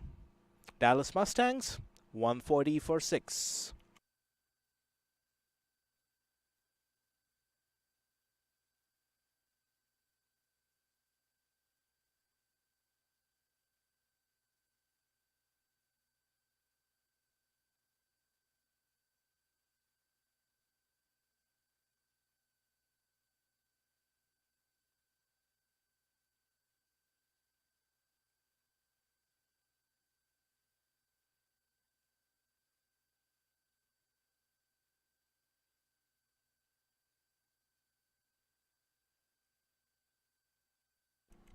So,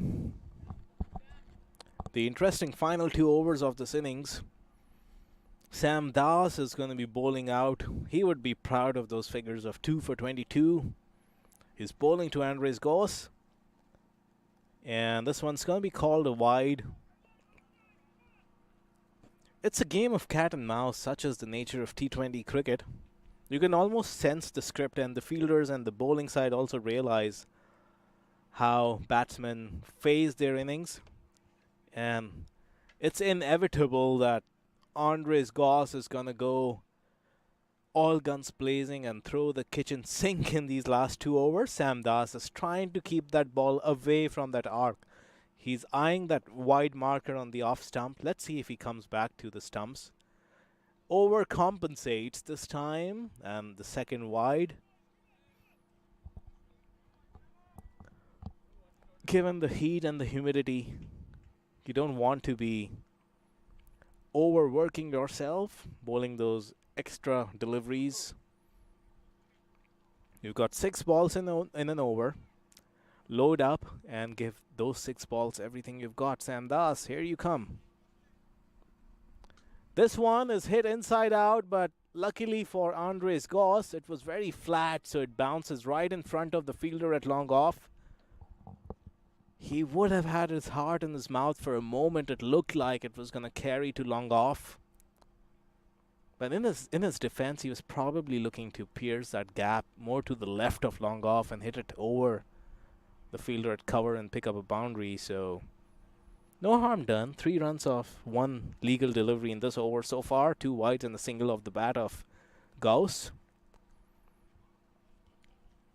Adnan Haroon will be on strike.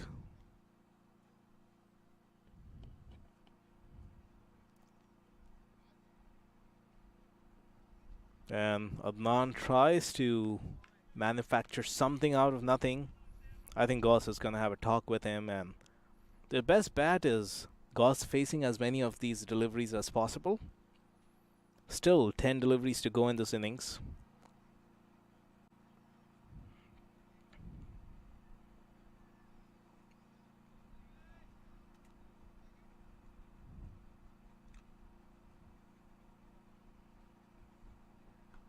And this time Adnan Haroon gets the width he was looking for, plays a more conventional stroke rather than that improvised effort from the last ball, and gets 4 runs, so a welcome boundary.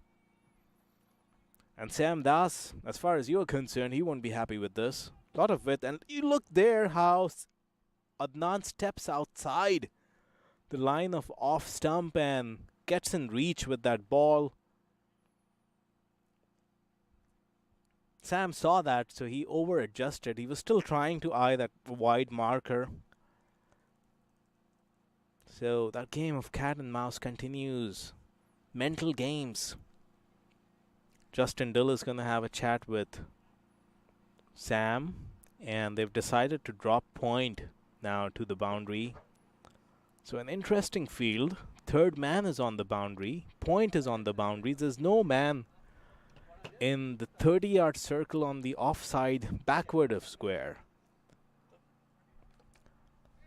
We're seeing mid-off is inside the circle on the offside, and covers is also inside the circle. So there's no sweeper cover if Adnan Haroon wants to go inside out. On the leg side, there's long on, there's deep cow corner, there's a deep square leg, and fine leg is inside the circle.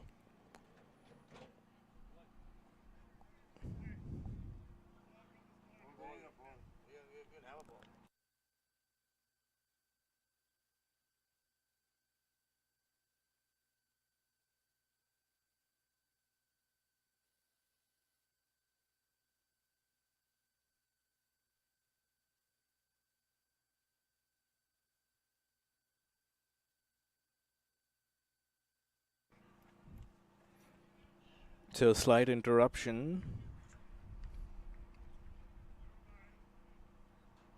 That shot from Adnan Haroon went straight to the point boundary, the northwest side of this facility where all the overgrowth and the wilderness is. So it seemed like the ball was lost.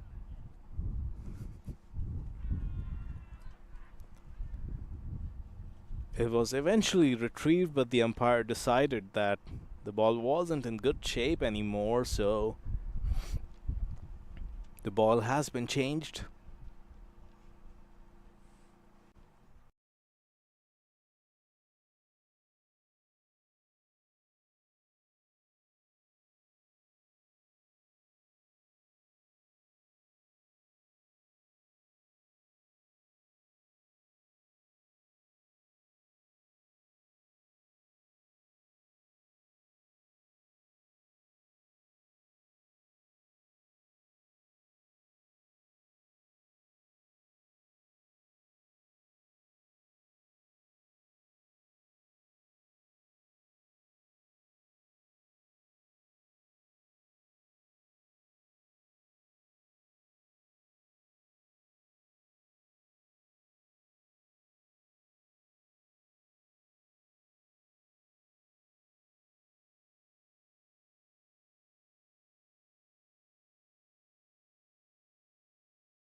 Nikhil Kanchan, the keeper, collects the ball. And that brings over number 19 to a close. Good one for the Dallas Mustangs. 18 off it. After 19, it's 158 for 6.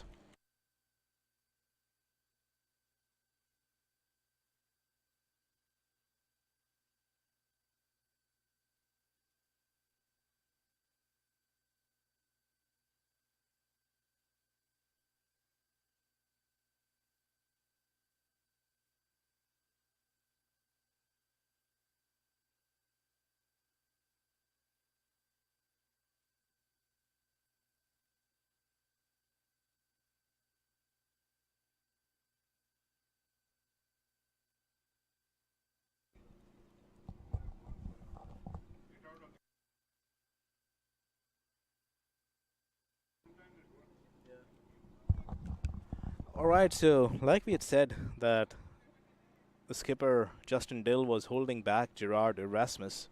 He'd bowled 3 overs. His last over number 3, was in the 16th over. In fact, in the 14th over. So he was supposed to bowl the 16th, but he was held back, and now there's no choice but to bowl him in the 20th.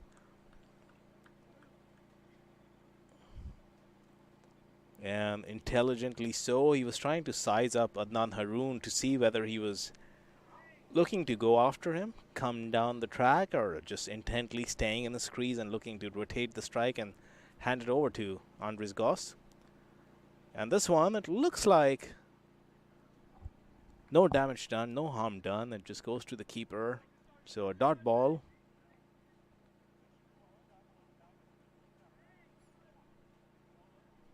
You would feel that the Mustangs would look for at least 12 runs in this over, the final one of the innings, and this one is likely going to go for a couple. In fact, they are content with just a single, and that puts Andres Goss back on strike as anticipated. In fact, it's a wide ball. It was down the leg side, so the batsman didn't make any contact. We're looking side on. We're exactly side on. We're sitting in line with the crease, or maybe just behind the crease, but there was no way we could have told what's going on there. So a wide and a bye, or rather 2 wides, is how it's going to go down on the scorecard. Now this is the business end. This is the interesting 5 deliveries. Andres Goss, and he goes straight down the ground. He doesn't middle it as much, and the fielder, just like the previous occasion, he overruns it and then has to backtrack. 2 in a row that he has done that and managed to catch both. But this would be extremely disappointing. Extremely disappointing for the Mustangs and for Goss. The platform was set. Final 5 deliveries. He's somebody who could have picked 20 runs of those 5. But he just does not manage to get the distance on that shot. He lost his rhythm in this innings. In the last 5 to 6 overs, he's looked very scratchy. The ball hasn't hit the middle of the bat. So, in spite of that, the Dallas Mustangs are looking pretty at 160 for 7, but they would still hope somehow to gather 10 runs in the next 4 balls in this over. At the very least, won't be easy. But now the roles completely reverse.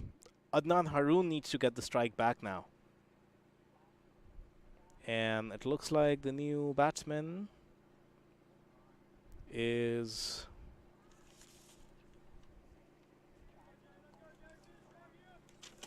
looking at jersey number 5.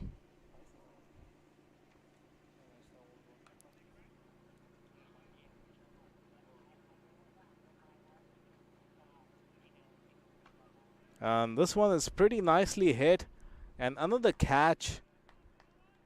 It looked like he middled it, but again, the length wasn't short enough, so he didn't get the distance. We still don't know who that batsman was. Roman Reis is... So that was Roman Reis, the Pakistan international. And Another left arm quick who's going to embrace the minor league, and you see the signal from that fielder there that the ball was swerving in the air, so he did well to catch it. He's taken 3 catches today right on that fence at the long on boundary.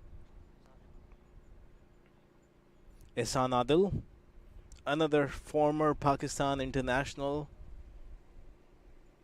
Just on this field today in the 2 games, we have seen so many internationals, starting with Ravi Bopara, Mohammad Asif, Usman Shinwari, Hamad Azam, Corey Anderson, Ruman Rais, Ehsan Adil.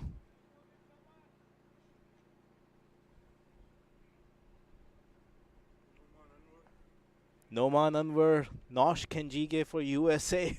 Star-studded lineups. Just the quality of cricket that's on display here today. Fascinating.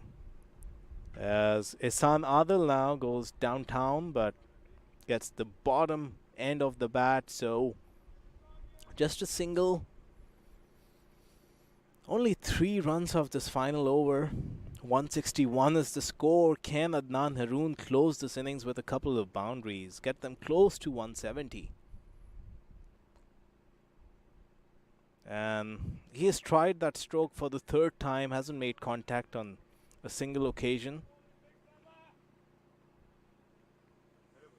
Might do better with change of plans and using his feet and going downtown, which he does, but the ball was so slow that Adnan struggled to get any kind of timing. Just tossed up delivery from Gerard Erasmus. And that brings the over to a close. Dot and 1 to do it. 162 for 8. It's that kind of middle total where you would seem to think it's a par score or just slightly under, but I think given the star-studded batting lineup of the Mustangs, they would think they're probably 10 to 15 runs short, but they have a bowling lineup to match it as well. Now let's look at the Dallas.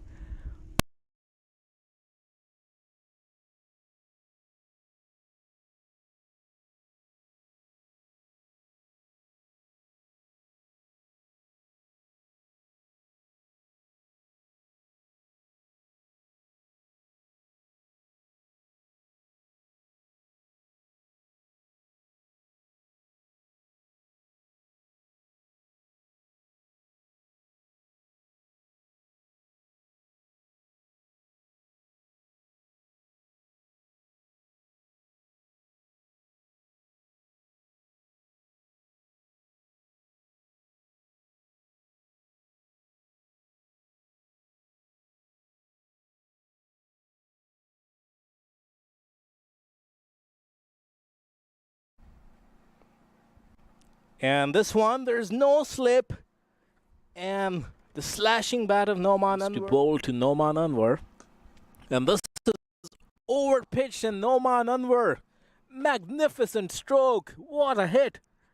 He's looking ominous as Noman. Good start to this innings. And this one is way short. And wow, that's another 6. So this weekend at the Labor Day, this next one is again on the hips of Noman Anwar, and he dispatches it. And batting against the likes of a lot of international bowlers, held his own.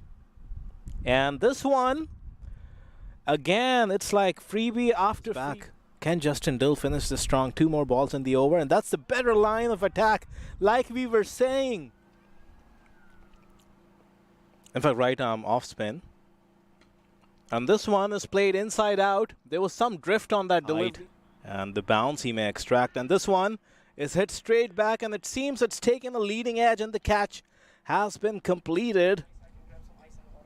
And this one is beautifully driven. It was a little too short, so give Corey Anderson 32 in T20s. And this one is hit down the ground, and the fielder, a desperate effort to start, but he'll catch up if he stays at the crease. And this one is gonna come straight at us. Find that gap. And this one is driven inside out. No chance for Justin Dill at covers. Pretty sedate and subdued as far as. So he ends with figures of 47 for 1. Is on to Sam continue Das to was Corey. pretty good, but and this one, there is a chance. He was trying the same shot. And Gerard that's a Erasmus huge. has to be the pick of the bowlers. And he was this one just outstanding. evades Got that those fielder away at point. swingers He going put with it the down. new ball and then tightened up his line and length. So he gave away And 17 this runs. time it goes very fine, and the fielder is not going to stop that.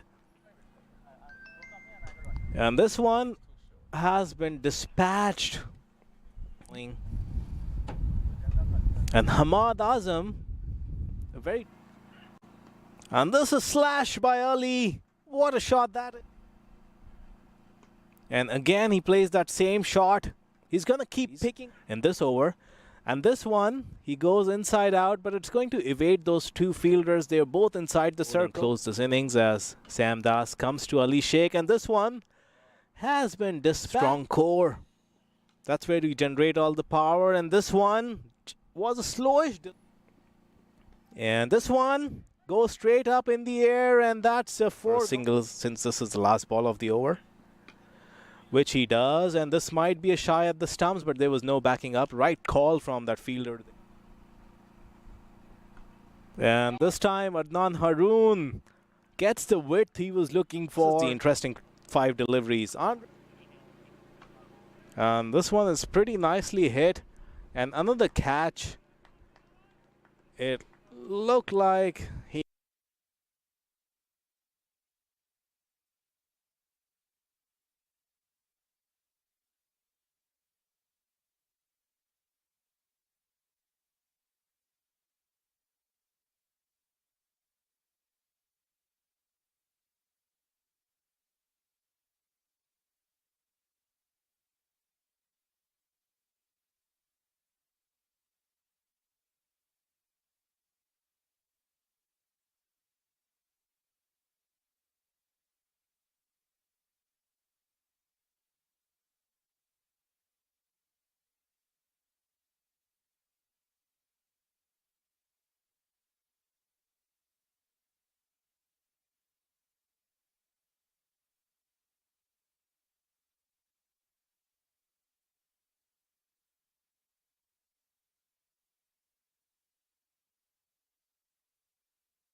All right, so we are back live on the chase.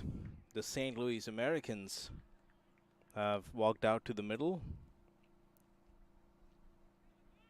And for the Dallas Mustangs, in spite of having the likes of Ehsan Adil, Ruman Reis, two internationals, Corey Anderson, who's himself a good exponent of swing bowling, they've put their trust in Rushil Ugarkar, a young under-19, and he's got the new ball. First ball that he bowled was a no ball, so a free hit was given, and this one, it swung into the pads of Zakil, who was ready to accept the invitation and dispatches it to deep fine leg boundary for a 6. I think the message from Corey Anderson to Rushil would be to put that behind him and come back stronger. Has a very efficient run-up. Getting a first-sighter of Rushil here, but we've heard his name in Texas as one of the most upcoming and promising young talents.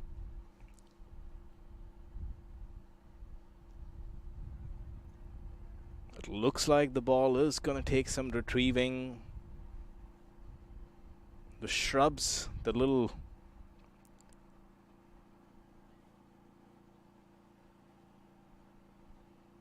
valley, so to say, the Texas wild country back there, there's almost a forest enclosing the cricket ground, and whenever there's a long hit that goes in that region, the fielders have to venture out into the wild to retrieve the balls. Looks like they've managed to do that. And play is going to resume pretty soon. 1 delivery, 7 runs.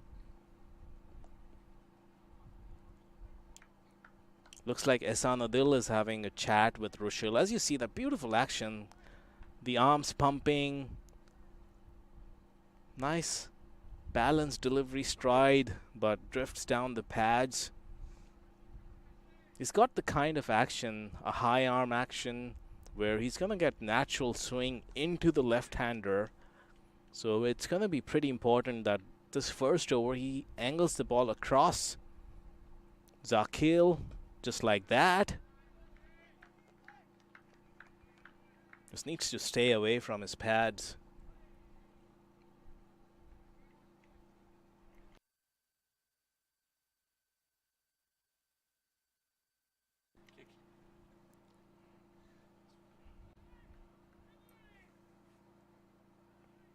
He's been given a slip, so the expectation is that he's going to angle it across the left-hander. And this one again, with the swing, just kind of ends up into the body. And there's slight misfield, but no harm done as the batsmen go through for a single. So Zakil has got off to a decent start. 7 runs to him. And that's going to bring Kranti on strike. Also a left-hander, so 2 left-handers have walked out to the middle. Might be a move to just upset the line and rhythm of the bowlers. I won't be surprised if Ruman Reis, is left-armer himself, has handed the ball in the next over. But they've also got Ehsan Adil as this one. That's the kind of line and length Rushil needs to bowl. He's not express, not by any means. He's bowling well within himself, and he's got that natural away swinger, gonna shape into the left-hander. By the way his wrist is shaping up and his front arm, the way his body's coming through, he's always gonna get that natural swing away to the right-hander, into the left-hander. So he's pretty young, but I'm pretty sure he's working on the ball that just holds his line. And this one, that's the line we have been talking about. If he starts on that 4th stump line, he's always going to be attacking that off stump. So barring those first couple of deliveries, overall he's found it pretty okay to get his line and length right. As you see this delivery, perfect ball for an outswing bowler bowling to a left-hander. This is going to give us a better idea of how close it was to the off stump. Yeah, pretty close, but that's the way to go, young Rushil. Stay away from those pads. Target that off stump. Use the swing with the new ball. This one is too short. That's not going to do him any good. He's a swing bowler. He's a genuine swing bowler. So he's got to pitch it up and use the new ball. So at the end of 1 over, it's 12 for no loss.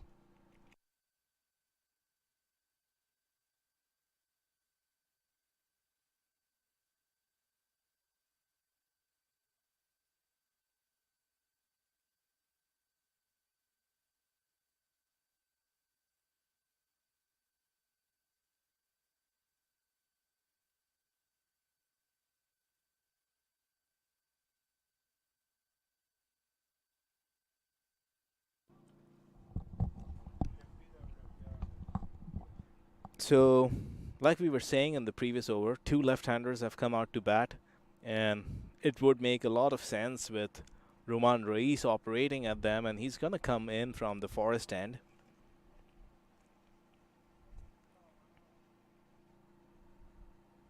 He's going to present quite a challenge.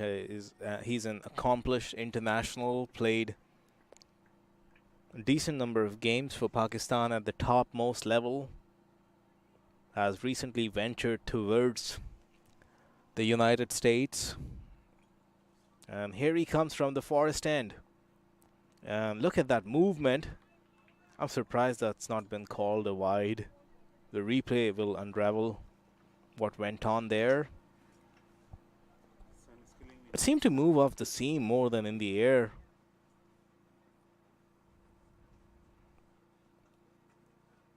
Yeah, I think he would feel Zahid Zakil that he's hard done by that delivery. Exaggerated movement, and oftentimes it's literally treading that wide marker, so it's not easy for the umpires to make the right calls. And that's a good delivery, just angling into him. So the first one had good shape away from him. That's Zahid, and the second ball holds its line, so good variation from Roman Reis. His 4 overs are going to be super crucial. The Dallas Mustangs would be hoping that he gets them some crucial breakthroughs. The required rate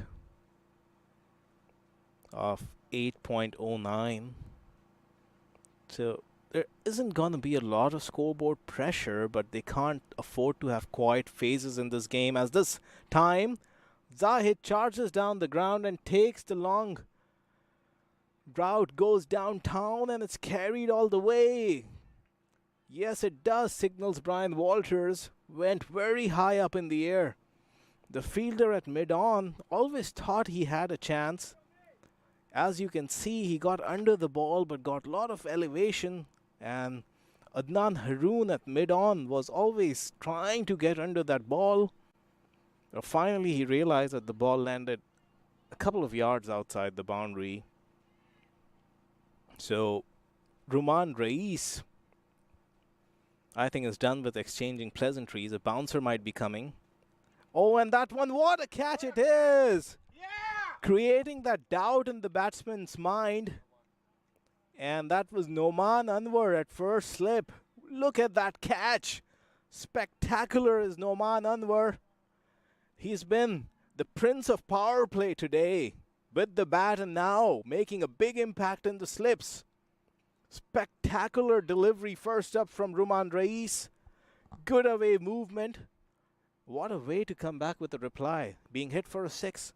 As we look at this,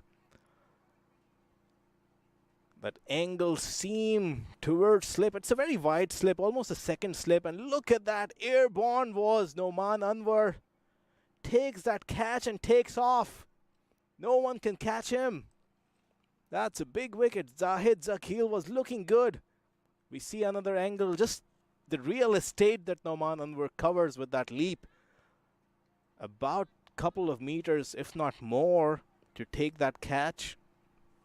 An interesting positioning by Corey Anderson.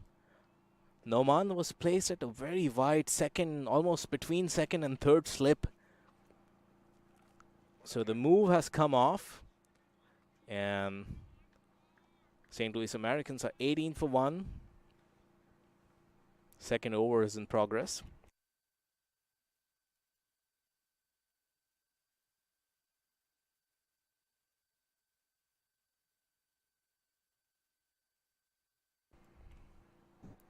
Watch it as many times as you like, and every time it's ever so refreshing. First of all, that beautiful seam movement. Look how the ball just leaves the bat as it pitches. First, it seemed it was just evading Noman Anwar, who was airborne already. He first went with one hand, but then decided mid-air that the ball was flying and it might just hit his fingers. The second right hand also comes in and he creates that cup and safely takes it. Just the reflexes in a fraction of a second, how his instincts took him with only one hand, and then he decided that he would probably just finger this and not hold on to it. Made the extra effort to bring the right hand and create a cup and pounce onto it. And now, Corey Anderson has decided to plug that gap as another left-hander has come out. Same kind of delivery coming up, and look at that. Are my eyes not seeing correctly? Is there a red ball and white clothing? 2 slips in position. Lot of swing. Is this the morning of a test match? It's a game of cat and mouse. A good start for St. Louis Americans. And then, like we said, that Roman Reyes is going to be in business when he's bowling to the left-handers, because he gets that natural swing away from them. And that's exactly what's happened. Besides that 6, the swing has bothered these batsmen as he is coming to bowl the last ball of this over. And this one held its line. It wasn't the outswinger. So he was trying to exploit that gap. Just put those doubts. The away swinger and one that holds its line and heads into the stumps. 2 overs gone. 18 for 1.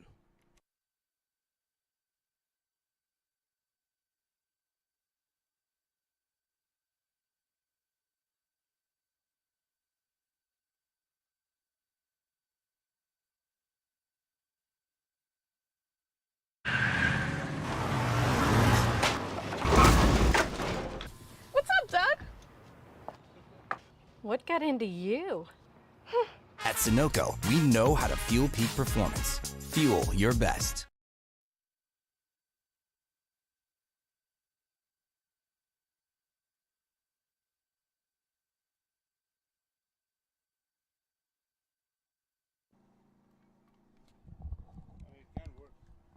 Over number 3 is about to resume, and surprisingly, Corey Anderson has made a call left of center, it seems, pulled the rabbit out of the hat and brought on Sujit Gora. Might be a stretch to call him a part-timer. He's a decently accomplished bowler, and the fact that there are 2 left-handers batting might have had some role to play in that decision from Corey. And he's going to go around the wicket straight away to the left-handers, and there's a slip in position. No points for guessing. There's Noman Anwar at slip based on his recent exploits.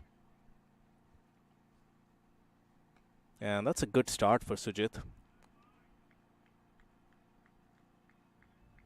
But given the kind of swing Roman got, that ball is only 2 overs old, and it's has a well-defined swing. The seam is still pretty well pronounced at this point in time. It might have made sense to continue with the seamers, but then you only have one left armer, and the other right-hand bowlers might be just angling the ball into the pad. So given that, you could see what's the thinking behind this move by Corey, and it's being justified by Sujit in these first 2 deliveries. Bounce and turn and a leading edge this time. Confusion being created. Like the look of Sujit here. Gets a little side on. A little hip drive helping with putting revs on the ball. There you see. And this one is driven straight down the ground, and that's going to be just a single. It's going to bring Adada, a palindrome of a surname. He comes on to strike.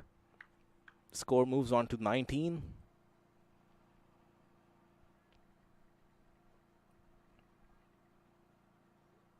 Good start by Sujit. He adds variety to that spin quartet of the Mustangs. Nash Kenjige, Ali Sheikh, Adnan Haroon, and now Sujit.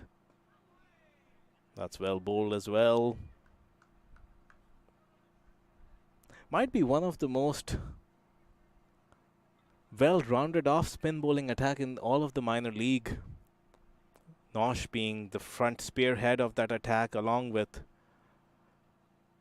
Ali. As this one is swept and it's going to evade the fine leg fielder and go for a boundary. So Sujit couldn't finish that over strong, but they will still take 5 of it.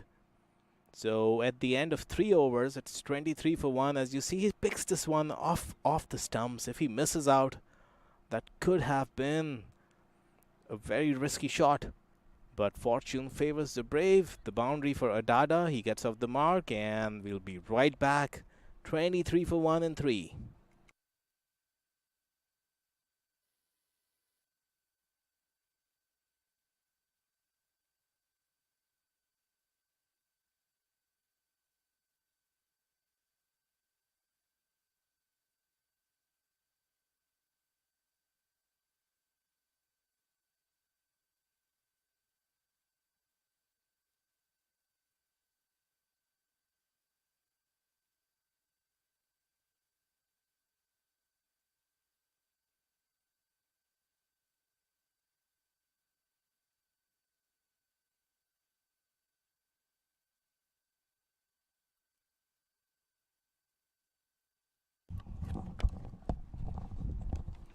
Roman Reis continues in his second over. His first over was a delight to watch, the kind of swing he got with that new ball. Mind you, the swing with this wide ball fades away very quickly. It might swing for the first couple of overs, first 3 to 4 overs, so it remains to be seen if Roman Reis will have to change his tactics. There's still that slip, so that's the sign that Corey Anderson thinks it's going to shape away from the left-hander. Again, that wide slip, Noman Anwar.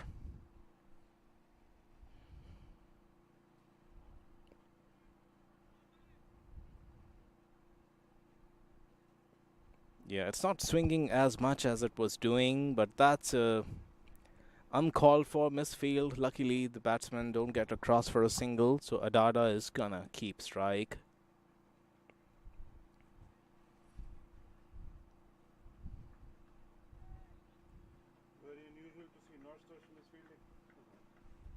And yeah, as I've been pointed out, Nash is the one fielding at backward point. One of the finest fielders in the country. Definitely the best fielder in the US national team. Slight misfield from him, but he recovered very quickly. So kept it down to a dot ball. Roman Reis to continue. This one, he hits the deck, an effort ball. No harm done. It's just going to be so difficult to get somebody like Roman Reis away. The required rate was 8 at the start of the innings. Now it's almost at 8.5. Every dot ball is going to add to the pressure. So the St. Louis Americans cannot afford any phase in this game where they take a back seat and have a sedate approach to this innings. And this one again teasing that outside edge. What an addition Roman Reis has been to the Mustangs.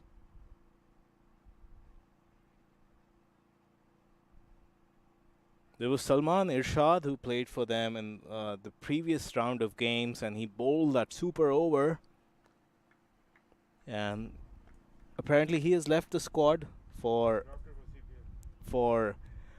Caribbean Premier League. He's been drafted there, and Ruman Reis has been brought in as a replacement. Not a like-for-like match, because Salman Irshad has that slingy kind of action. He's a right-arm bowler. Ruman Reis more of a traditional purist kind of swing bowler, but still quite pacey. So not a like-for-like replacement, but they are both equally accomplished. In fact, Ruman Reis is more accomplished in terms of his international stint with Pakistan. So Dallas Mustangs going strength from strength in this minor league. Like we've said earlier, they might be the most star-studded, the most power-packed lineup on paper when you look at their roster. There's so many players at every possible position in that roster, and so many different roles. And this one has been played off his hips, and Hamad Azam is at deep square leg. Well done, boy. He was pretty quick on his feet. He keeps it down to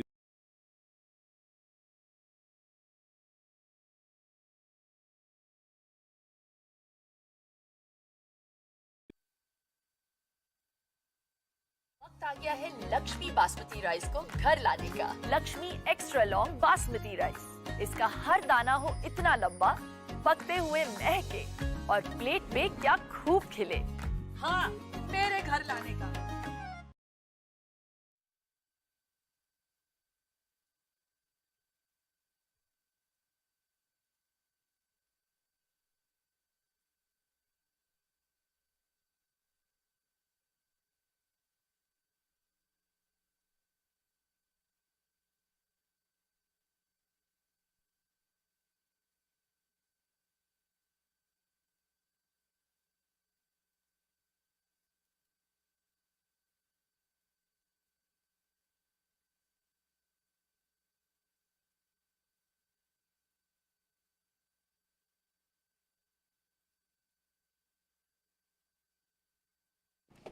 over number 5 to resume.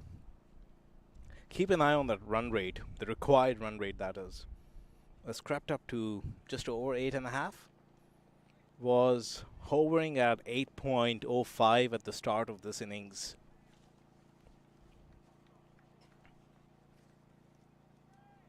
So a scoring rate of 6.5 is not going to help the cause of the St. Louis Americans, as Rushil Ugarkar has been brought back into the attack. He bowled that first over, and this one is not going to help his cause. Lot of wit. That shot is always on in the power play when cover is inside the 30-yard circle. He's got to attack the stumps. The margin for error for Rushil is going to be so little. He cannot bowl at the pads. He cannot give width outside the off stump. Sounds simple enough, but it's not easy to execute.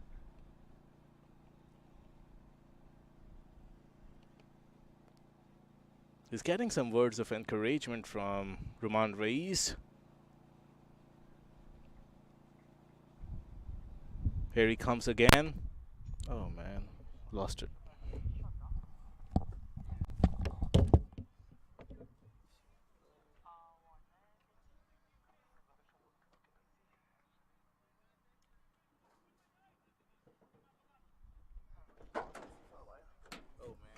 Should I go and reset it? Yeah, you want to go and just for one back up for me? How do you do it? The button, just press it twice. There's a choke or nothing? No.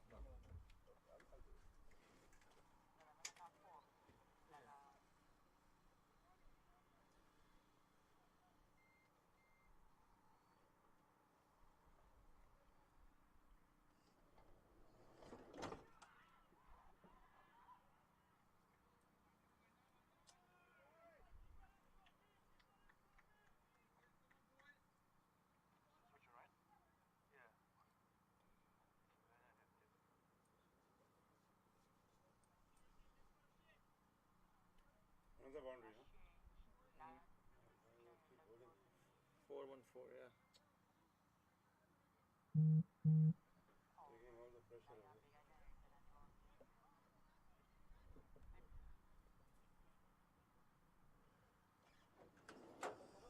The big green button. Came back on? No. Overload reset button, right? The red one. Yes, sir. Overload reset? It reset? It Overload reset. Press it twice. A big green button. Big green. Yeah, press that.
Oh, 3-4s.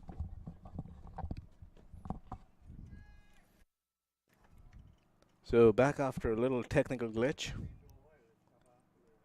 3-4s in this over. Rochelle is under pressure. He has to finish strong, and this one takes a leading edge, and he wouldn't mind those 3 boundaries if it comes at the return of the wicket. So Rochelle has the final laugh, and he's picked up his first wicket. So Adada, who was looking to break the shackles, perishes trying to up the ante. The pressure is building. The required rate has been going up, and they have to make the most of this power play. And in the process, Adada has perished. So, like we were saying, Rochelle needs to make sure that he's attacking the stumps. He is not express. He's relying on swing and just line and lens, so you cannot afford to bowl anything too wide or down the pads. Attack the stumps. Play to the field and you'll be fine. So at the end of 5 overs, it's 39 for 2.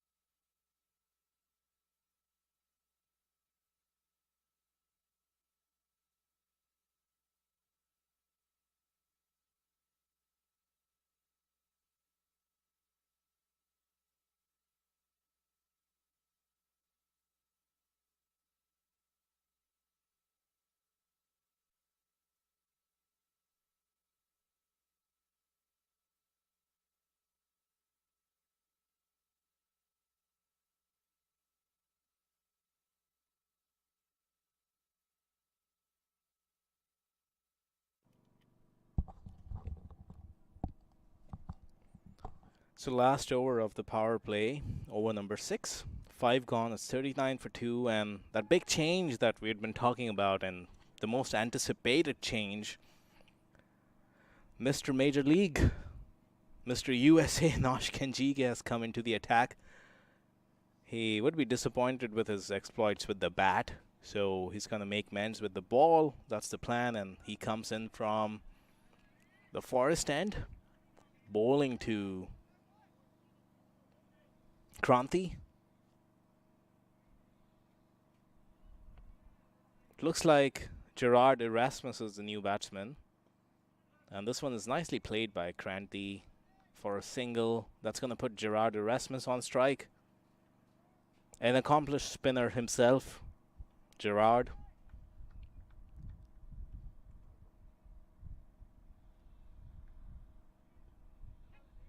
In fact, that last one was a dot ball, so Kranti is on strike. 3 dot balls for him. Mind you, this is the last over of the power play. There were those 3 boundaries in the last over, but the required rate again has crept up to 8.5, just over 8.5, and that's a good save there at backward of point. Wonderful effort.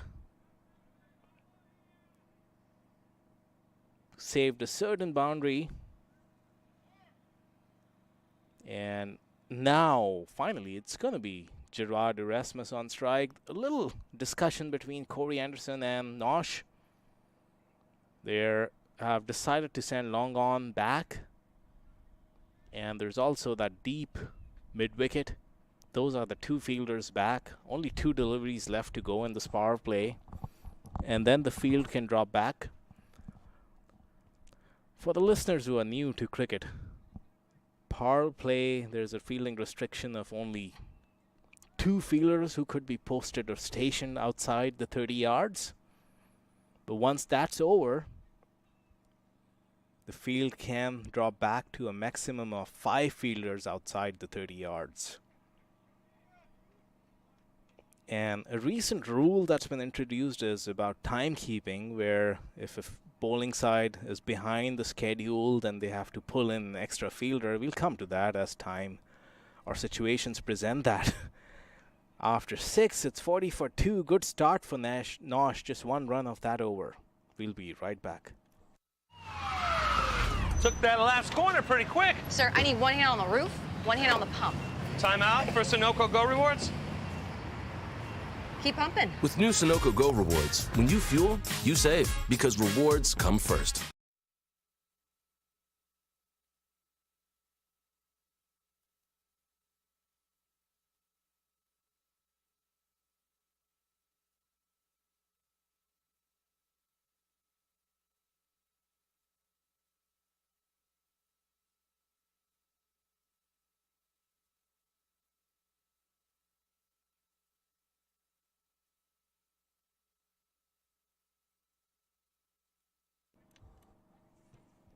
All right, so the power play has ended.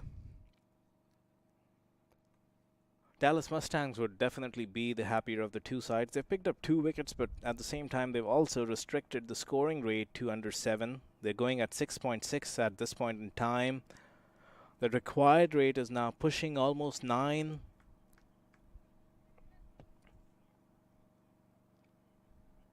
The St. Louis Americans would think that they need to get a move on. And the time is now.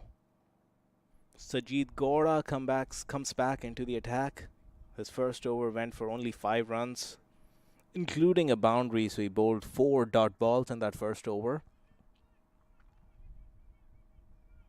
A spin-heavy attack is the Dallas Mustangs. Nash Kenjige, Ali Sheikh, Sujit Gowda, and Adnan Haroon. But having said that, the pace battery at their disposal is arguably one of the best in the country or in the minor league, with the likes of Ehsan Adil and Ruman Raiz, backed up by Corey Anderson and young Rochelle. So many bowling options. 8. Again, that's very nicely played. They're happy rotating the strike and getting the singles.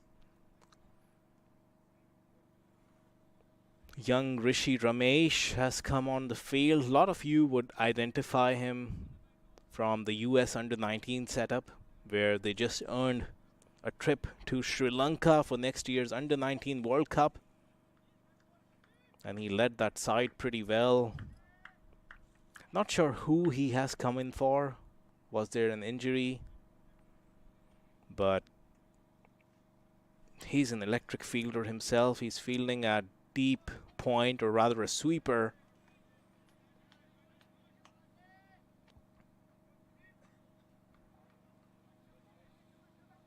Sujit Gowda looks pretty impressive given those 2 left-arm orthodox bowlers and the wrist spin of Adnan Haroon. What an option he adds. Such variety in this bowling attack. Given the situation and the course of a game, you can rotate your resources. Everything so far has been left-handed, so the off spinner came out intelligent leadership from Corey Anderson. He's going to be bowling to Erasmus, who's a right-hander. The first one that we've seen today from the St. Louis Americans. Bowling it very short. Nash Kenjige might have thought he was in business, but it was always sailing over. So not the greatest of delivery from Sujit Gora. As we were just saying how good he has been, he drops a half-tracker. Nicely set up for Gerard Erasmus, who hails from Namibia. And with that, 7th over comes to a close. They're going at 7 runs and over, 49 for 2 and 7. वक्त आ गया है Lakshmi basmati rice को घर लाने का। Lakshmi extra long basmati rice. इसका हर दाना हो इतना लंबा, पकते हुए महके और प्लेट पे क्या खूब खिले। हाँ, तेरे घर लाने का।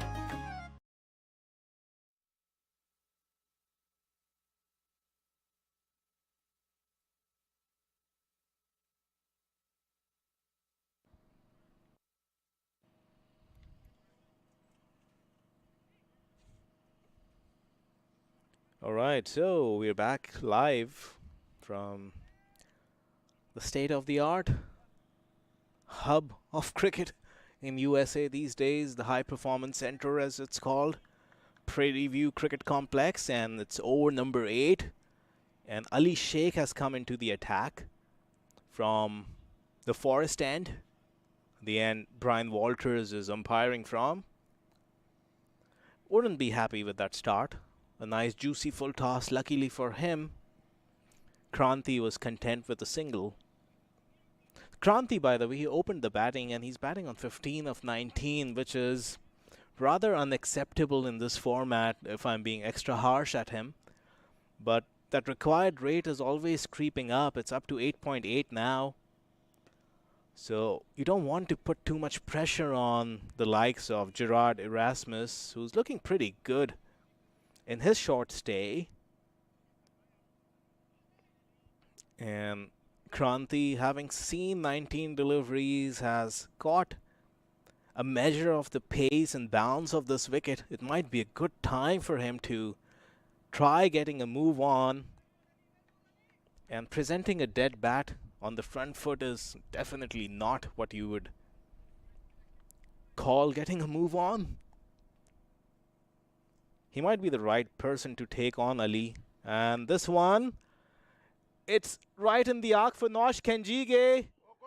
And this is, what an effort. We said he might be the best fielder in the US. Good job, boy. Let's take a look at this again. Let's see if this goes over the rope. It definitely was sailing over the boundary. Take a look at Nash Kenjige, takes the catch cleanly. Unfortunately, he was losing his balance and couldn't just throw the distance to the fielder who had come in from long on, or that would have been one of the best catches in minor league this year. It went miles in the air. It was airborne for quite some distance and ended up in only a single. That's what fielders like Nash Kenjige can do. At the end of it all, only 4 runs have been conceded as Ali continues. And this one, he was looking to play that extravagant drive. Gets a big inside edge, and Ali finishes his first over. Just 4 runs. Credit to Nash Kenjige. After 8, it's 53 for 2, and the required rate for the first time in this innings is in excess of 9.9 runs and over. We'll be right back.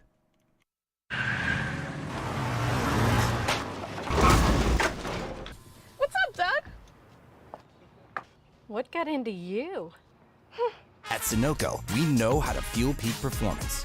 Fuel your best.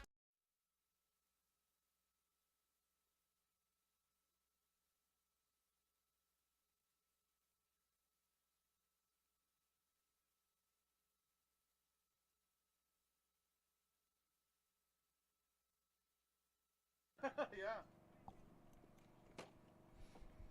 We're still talking about that moment with Nash Kenjige in the previous over. The expectations have gone so high in modern day cricket. We were discussing whether Nash could have scooped the ball back in for the fielder who had converged. His balance was always taking him out of the boundary rows, but he saved 5 runs. He can be proud of that. And this one, Gerard Erasmus joins the party, and the time is now, like we said, the required rate is over 9 runs and over. Sujit Gora has been asked to bowl a 3rd over, which is debatable because it made sense to bowl him when there were 2 left-handers, but this might be playing in favor of Gerard Erasmus and helping him get off the blocks. And this one is, I might have to eat my words here, and that's a brilliant catch. That's a huge wicket. That might be the game. So what's really happened is they were playing it in favor of Gerard Erasmus and giving him the option to go downtown, but Gerard Erasmus getting too greedy on that occasion. Just got a 6 on the previous delivery. Went again for it, got a top leading edge, and this time Sujit Gora running backwards and taking a wonderful diving catch, which is going to hugely tilt the balance of this game in favor of the Dallas Mustangs. It's 59 for 3 in 8.5 overs.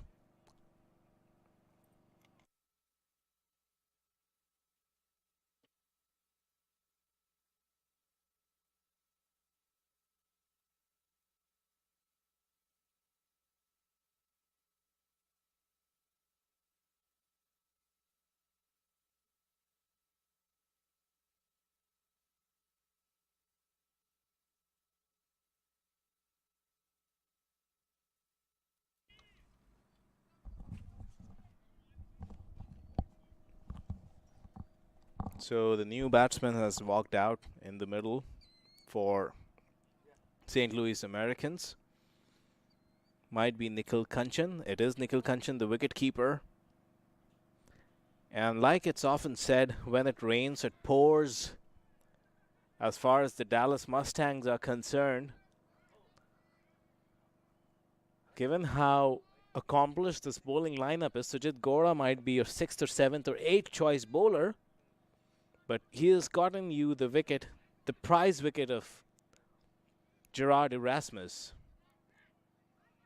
Now a pacey delivery, just shooting it through with the arm. Nikhil manages to get some bat on it. A dot ball. So a 6, a wicket and a dot.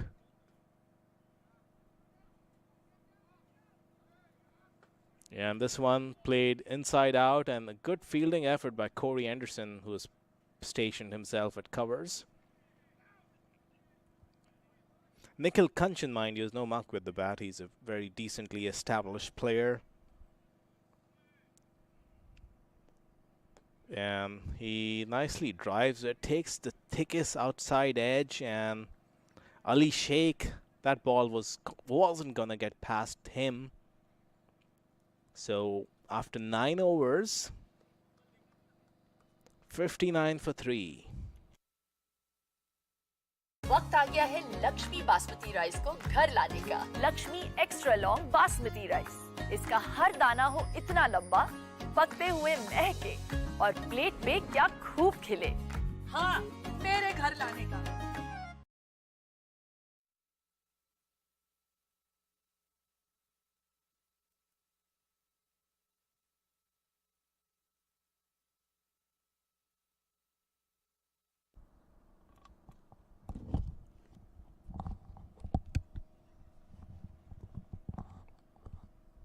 So getting to the halfway mark of this innings, they haven't gotten to the halfway in terms of the target.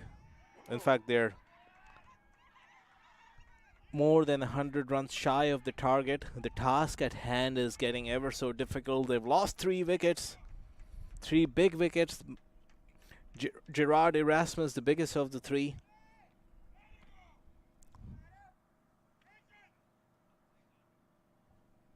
Ali Sheikh to continue to Nikhil Kanchan. Nicely played by Nikhil. Rishi Ramesh at sweeper cover is going to keep it down to just a single. In fact, that Rushal opened the bowling today, bowled a good couple of overs. I'm sure it's been a great learning experience in spite of the liking some batsmen tend to have for that kind of bowling. And interesting, look at that from Ali Sheikh. Saw the batsman coming down. He can rely on Andres Goss and fire that quick arm ball. Good reflexes from Kranti to just tap it and evade the stumping. And this one now again, a slightly wideish delivery. Seemed like an arm ball. Didn't bounce much, just skids through from Ali. He's got so many variations. Here he comes again. And this one is tossed up. We're seeing the full repertoire. And a dive is put in by the fielder at long on. Maybe that's Rishi Ramesh down there and keeps it down to a couple of runs. Well, the pressure is building on Kranti. 19 of 26. When you face these many deliveries, you now somehow have to ensure that you make it count and go deep into the innings and also boost your strike rate. But that's not happening. He's really looking very scratchy, struggling to put bat to ball. Ali Sheikh has returns of 8 in 2 overs. 10 overs gone at 63 for 3. Exactly 100 run needed in the last 10. 10 runs an over. Here we go. Took that last corner pretty quick. Sir, I need one hand on the roof, one hand on the pump. Timeout for Sunoco Go rewards. Keep pumping. With new Sunoco Go rewards, when you fuel, you save because rewards come first.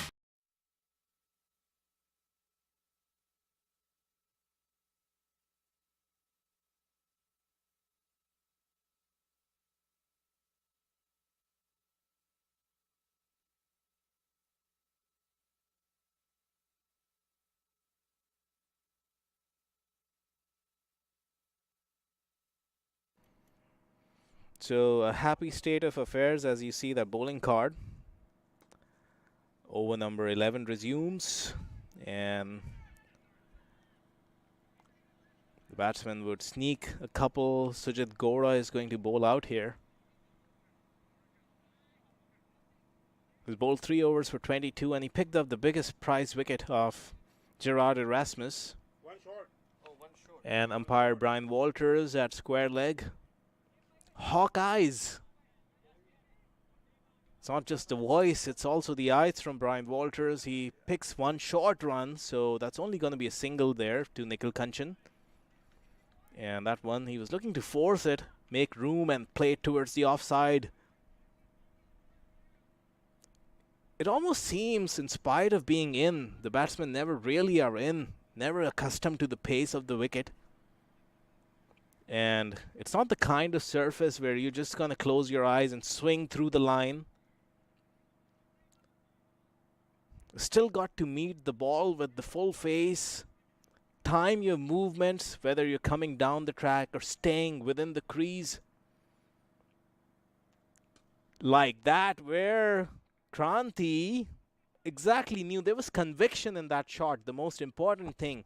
He knew when to step down. As the ball was released from his hands, he was charging down, got to the pitch of the ball, and then the full flourish of the bat flow, and that ball was always going for a 6. Beautiful shot. He could do with a few more of that. Does Kranti, given he has batted for 1/3 of this innings already, returns of just 25 runs are not going to cut it. Need a few more of these. He tries again. And they're looking for a second, and that's very good running by Nikhil Kanchan, and the throw comes in, but he's in. Brian Walters was in very good position to clearly see where the batsman was, and he had made his ground. So is the replay going to show you. Good throw from Rishi Ramesh. You have to give it to him, but that diving effort from Kranti was what saves him. This will give you a better view. If you see, Kranti wasn't looking for a second. He was jogging down the first, but then he realized that his partner Nikhil Kanchan was always looking for the second. And yeah, that dive is what saves him. And the dive was so perfectly executed. A lot of times you see that the batsmen dive with the spine of their bat facing the ground. And the curvature on the bat causes the bat to pop. And in spite of being in, they're not in, and that's given out. He ensured that everything was headed in one direction, perfectly streamlined, and the bat was sliding over the crease. So good cricket from Kranti. 10 of this over so far. The required rate is 10, so they've done well to meet that. The next two deliveries are bonus balls.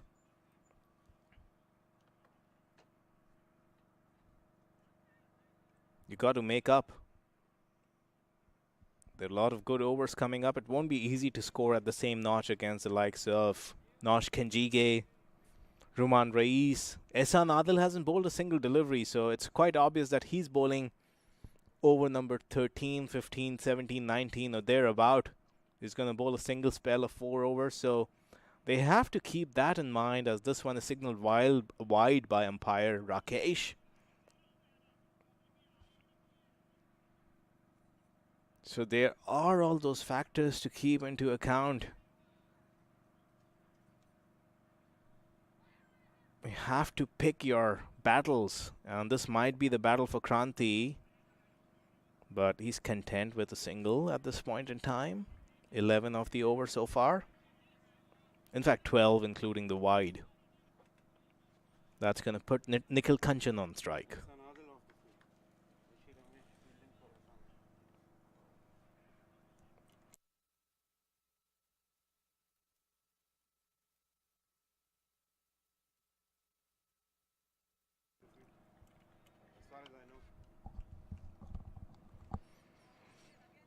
So just to bowl out a spell, and this one is slightly short, and that's nicely played, but there's Nash, so it's always going to be a single to him, and that brings the end to over number 11. The required rate is still under 10, but they'll need some getting from this point on after 11. It's 76 for 3. We'll be right back. वक्त आ गया है Lakshmi basmati rice को घर लाने का। Lakshmi extra long basmati rice. इसका हर दाना हो इतना लंबा, पकते हुए महके और प्लेट में क्या खूब खिले। हाँ, मेरे घर लाने का।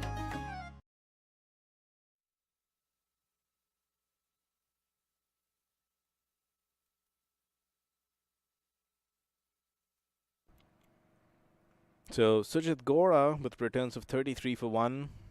He would take that, given he got the wicket of Gerard Erasmus, the most prized wicket in this St. Louis Americans lineup. Ali Sheikh is going to continue with his third over. And this is nicely played, but these two are very quick. There's a lot of good understanding between them, and they've been able to steal singles from right under the nose of those fielders in the in-ring 30-yard circle.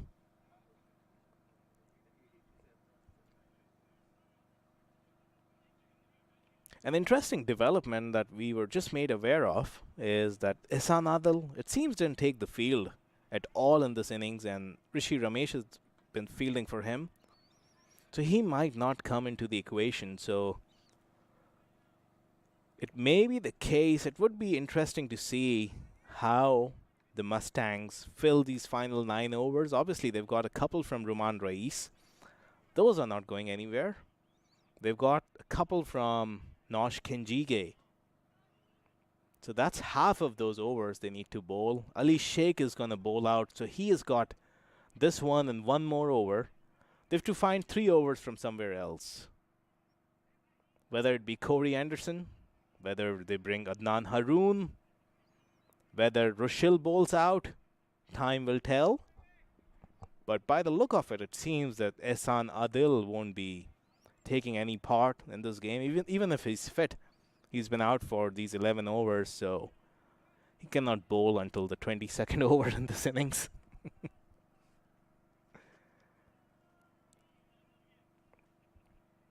But I think the game might be too far-fetched by then. by the way the proceedings are going. They need to get a move on, and just nudges won't do. This is a good improvised shot, waiting on that ball and placing it just to the right of the fielder, Sujit, at short third man. And that goes for a boundary, a welcome boundary. You don't always have to go downtown. Cricket is a 360-degree game. Find boundaries where you can. 80 of 8.2. Nothing wrong with that delivery from Ali Sheikh. And this one again, but this time it could be tight at the bowling end, but the throw didn't have the kind of venom on it that was needed. So a single. 84 for 3. They're still keeping it under 10, but they need to find a couple of big overs from somewhere to get that required rate under control. This one is going to be tight. You cannot run to the fielder there. He's very tight in, very close in. So, over number 12 comes to a conclusion. It's 84 for 3 with the St. Louis Americans needing 79 of the final 8. We'll be right back.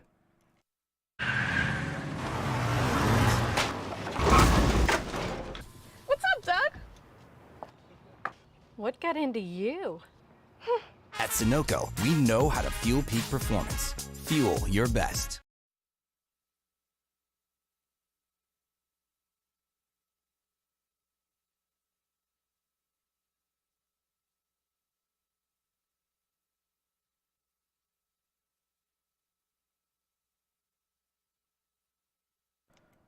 So, as expected, no surprises there. Nash Kenjige has come back into the attack.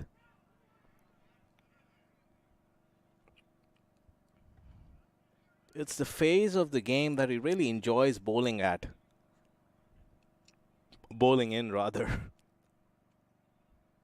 He did the same thing over and over again at the Major League for MI New York, who went on to lift that coveted title. And he played a major role to their cause as this one is swept and the fielder is getting across, and that's a great catch.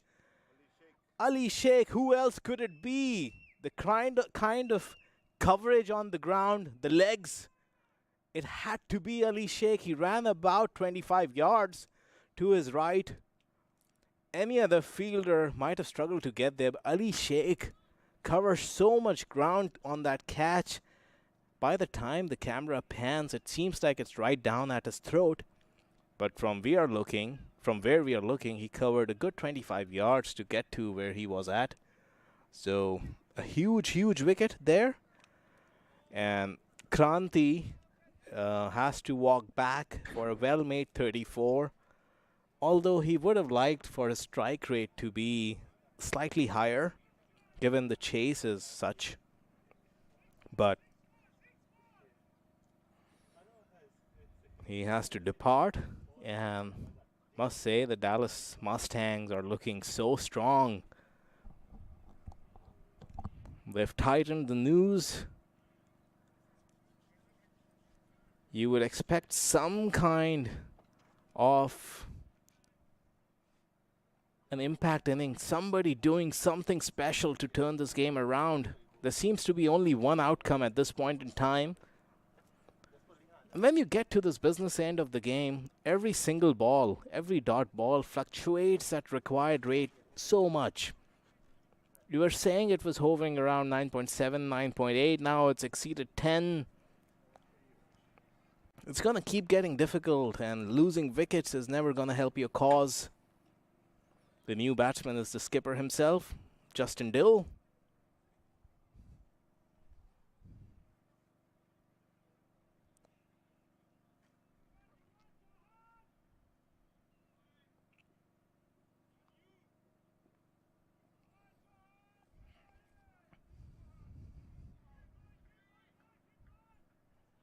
Just the kind of confidence you have in your left-arm orthodox to hold him back for the business end of the innings. He's going to bowl 3 overs. I would imagine it's going to be 13th, 15th, and 17th. And Justin Dill will get off the mark to Corey Anderson at covers. It's getting difficult. Every single is going to push that required run rate up. Nikhil Kanchan himself is batting at a meager strike rate of just 60. He hasn't shown much intent yet. Until now, and this one goes high up in the air. Long off is converging, but it's going to evade him. Should have said it much sooner. And maybe Nikhil heard that comment from us. And there was slight room. Beautiful stroke inside out. What a good hit. A lot of height on that, and that's the reason the fielder at long off thought he might be in business, but he timed it so well it was always traveling over that boundary.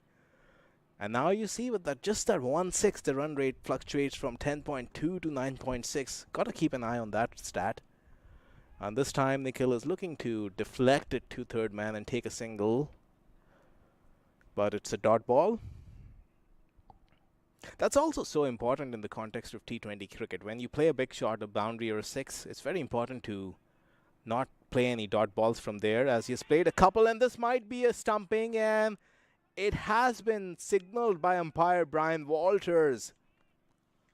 The combination of Nash Kenjige and Andres Goss, who was so quick with his glove work. Barely a fraction of a second, the trailing foot, the back foot from Nikhil, raised ever so slightly as we take a look at this replay. Big turn from Nash. Gave it a serious rip. As you see that. Big turn, and I think the back foot might have just raised for a fraction of a second. This is going to give us a much better view as we look at this replay. Take a look at this. Yeah, drags that back foot just a little bit. Probably was around the crease. Never really came down the track. It was just the front foot. He tried to step down and his weight pushed him forward, but that was enough for Andres Goss to affect the stumping. Top class cricket from the combination of Nash Kenjige and Andres Goss. 2 wickets in this over, 7 runs. This is running away from St. Louis Americans at a rapid pace.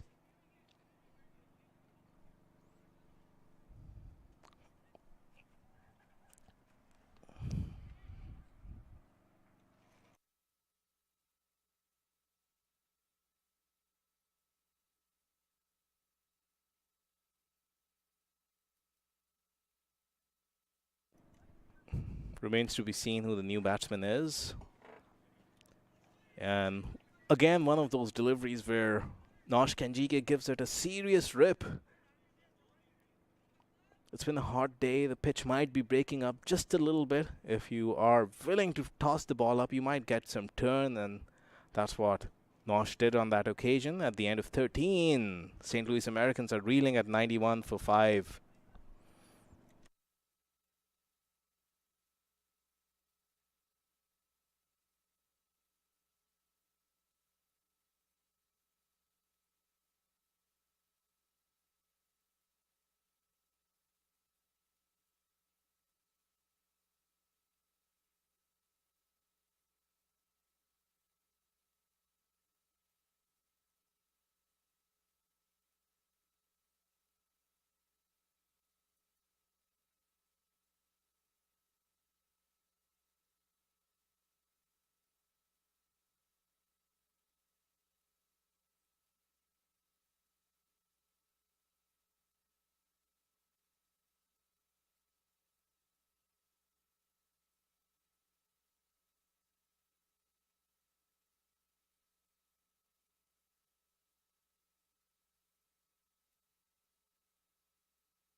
The run time sheet. I did.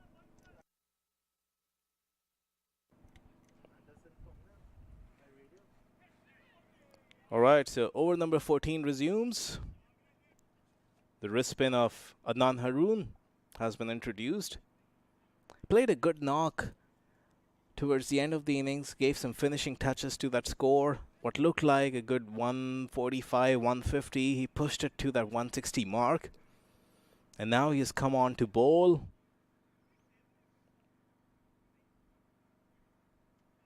Look at that turn. We've been saying that if you're willing to flight the ball and toss it up, put some revs on it, the wicket has some spin. It's got everything. The ball is swung in the air. There's some pace in the wicket. It's offering turn. And if the batsmen are looking to play good strokes, and not like that one, as it's been taken by Adnan Haroon, Ujjwal Vinakota was looking to bring out the long handle. They have no choice now. They have to go for it. And lost his shape. The head was falling. As you'll see on that replay, just threw the kitchen sink at it. Yeah, in no position to play that shot. That was always going up. The bat was also angled. And Adnan Haroon, he's having a good day. A wicket now, good 17 runs to close the innings. Decent impact from Adnan Haroon.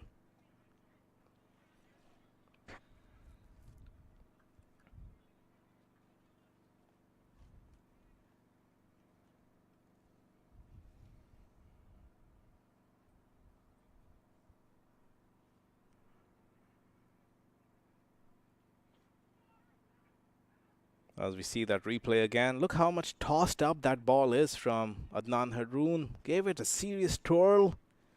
A lot of revs on the ball. He was better off looking to go inside out and playing with the turn towards covers rather than going cow corner, throwing the kitchen sink at that ball. But such is the situation in the game. It's now or never as far as the St. Louis Americans are concerned. The required rate is almost 11 now as Adnan comes in. New batsman, Angad Singh. Gets off the mark, and that puts Justin Dill back on strike. Justin Dill himself has faced just a couple of balls, but he's got the prowess to finish this game. He needs partners. Nicely swept, rather a paddle sweep. They decide to only take a single. Could have been a couple if they tried. I wonder if the St. Louis Americans are just playing through the motions now. They think this game is beyond their reach. They know Roman Reis has got 2 overs to go. Nash Kenjige has got 2 overs to go. Out of 6, those are the 4 overs. And this one is hit inside out. Rishi Ramesh is coming in, but it's going to bounce in front of him. And he cuts it off and keeps it down to a single. Over number 14 comes to an end. It's 95 for 6. वक्त आ गया है Lakshmi basmati rice को घर लाने का। Lakshmi extra long basmati rice. इसका हर दाना हो इतना लंबा, पकते हुए महके और प्लेट में क्या खूब खिले। हाँ, मेरे घर लाने का।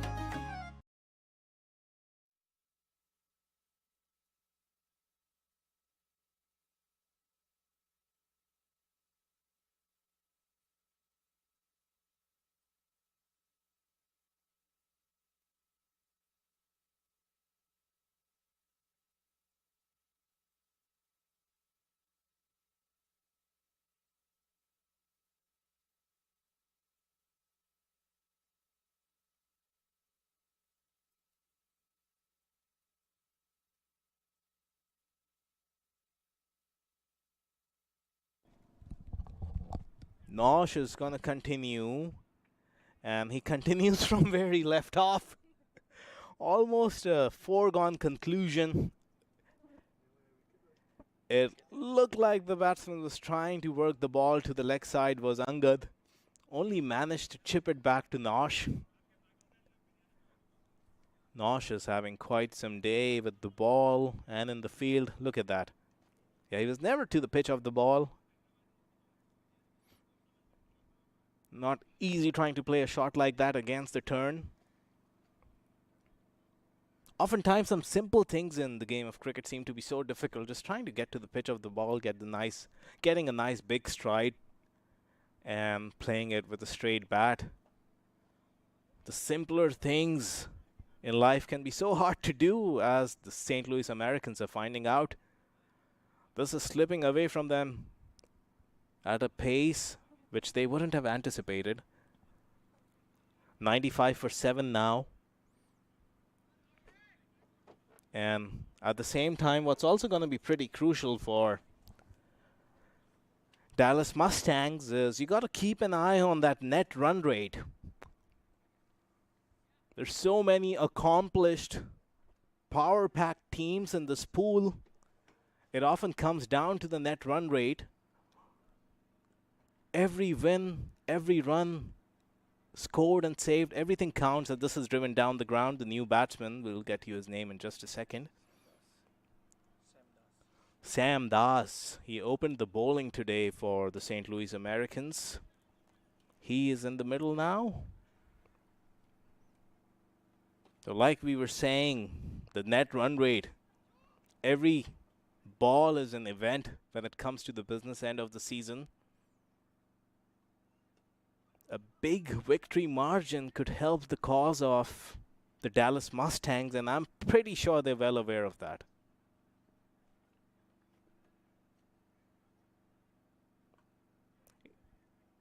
Inside out. It goes to long off. He was looking to hit that towards sweeper cover or just over that 30-yard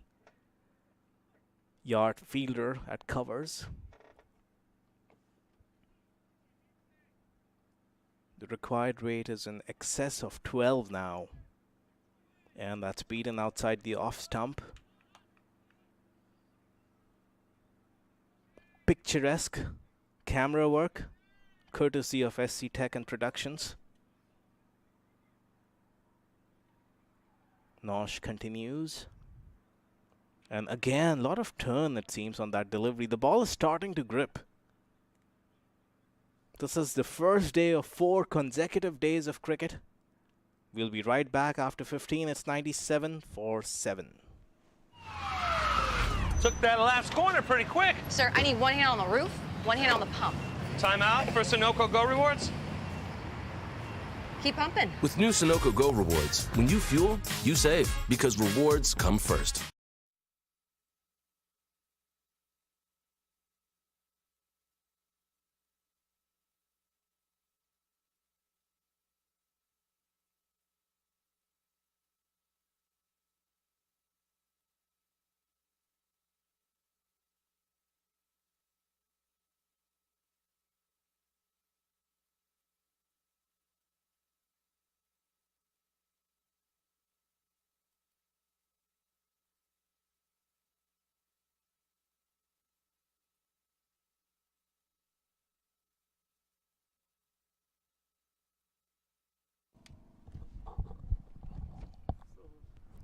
Adnan Haroon is going to continue from the forest end, and Justin Dill.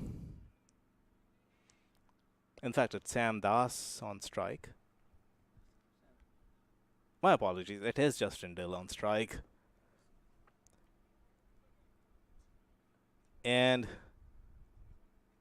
there's a slight interruption in play due to some logistical reason. 97 for 7 is the score.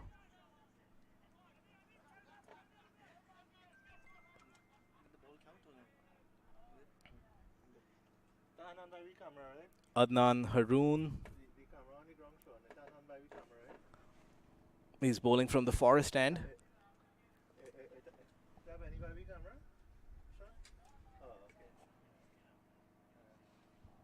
66 is required of 28 deliveries. In the context of T20 cricket, it looks achievable. Maybe you would give yourself a 35% chance on a fast outfield with small boundaries. If you have accomplished batsmen who are striking the ball well and you've got wickets to come, wickets in the dugout. But in case of St. Louis Americans, they've lost 7 wickets, and it hasn't looked any of their players finding the middle of the bat. It's been a struggle for them thus far. And that ball is a testament to that statement. It's been very scratchy for them. 4 dot balls in this over.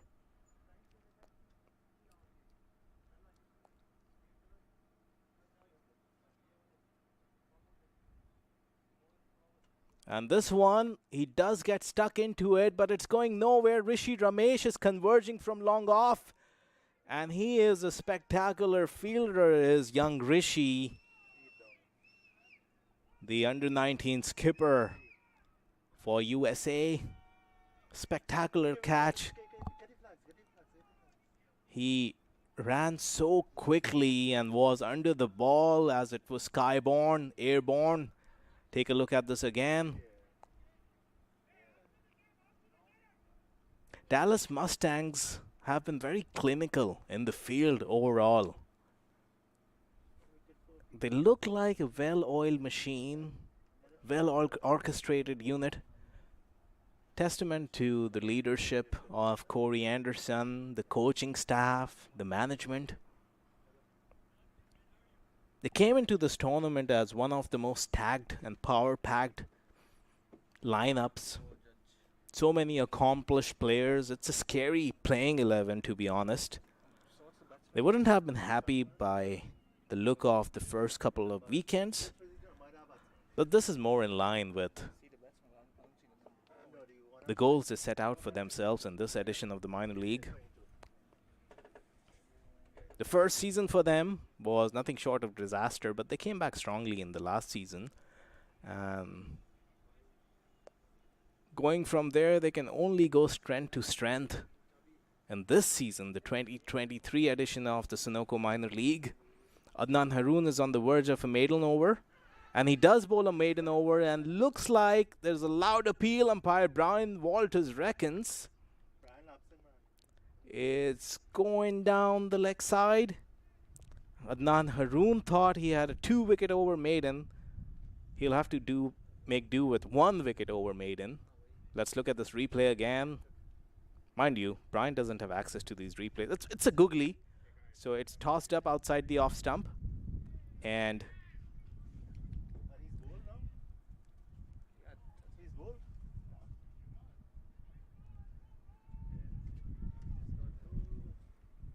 looks like another wicket has gone down.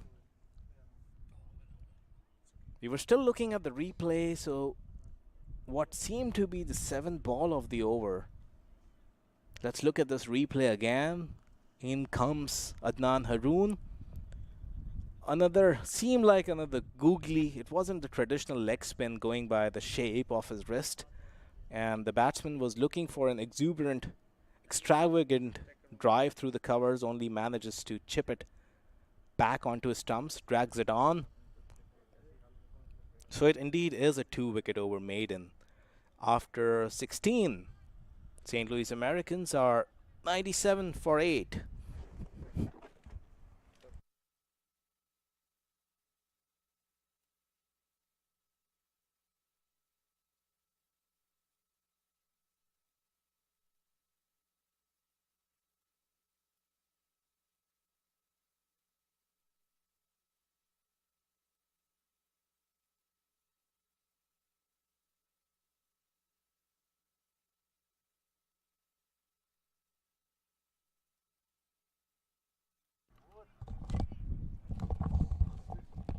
And over number 17 resumes. Nash Kenjige has been taken apart, at least on this particular ball, not in the context of this game.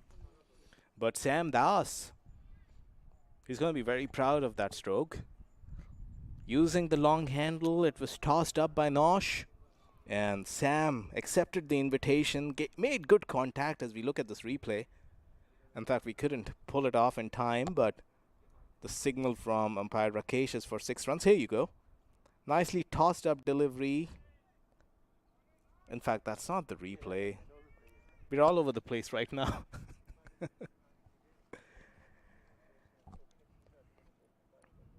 Nash is going to continue.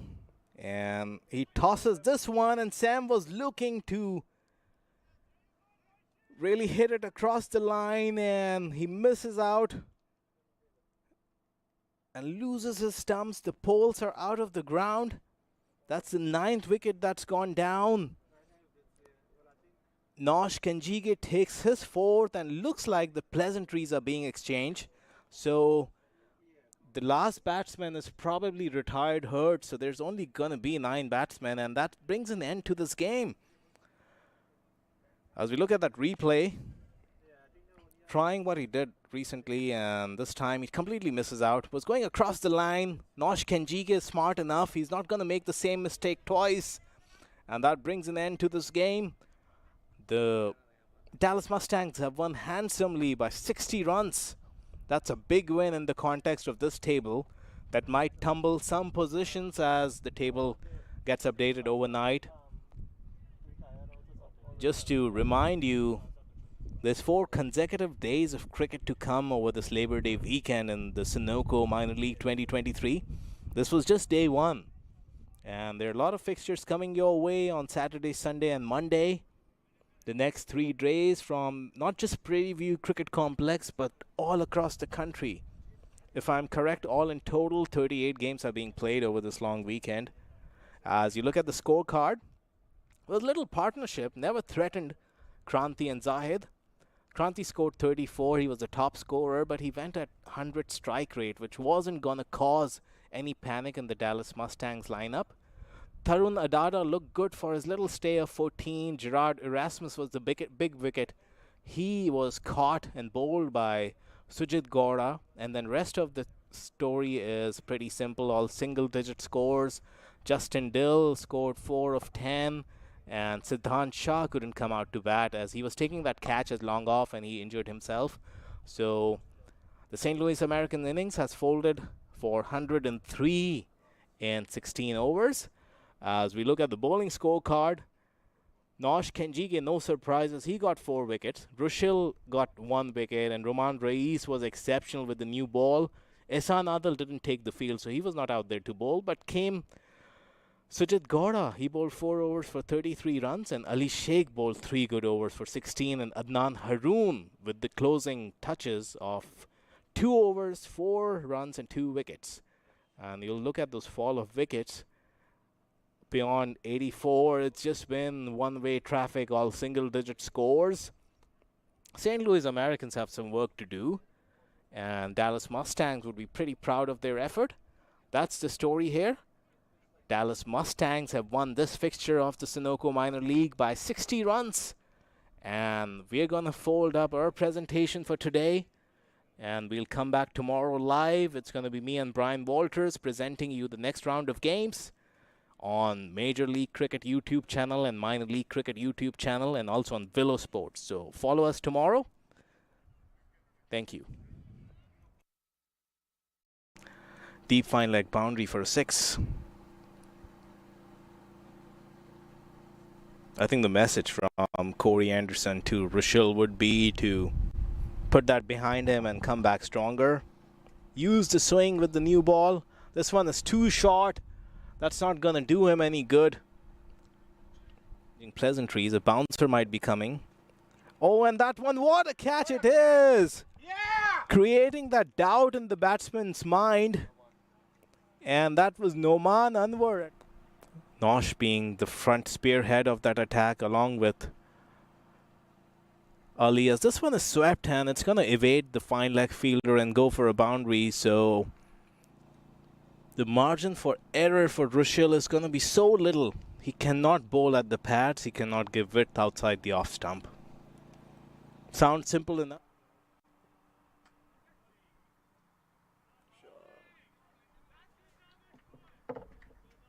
Rushil is under pressure. He has to finish strong, and this one takes a leading edge, and he wouldn't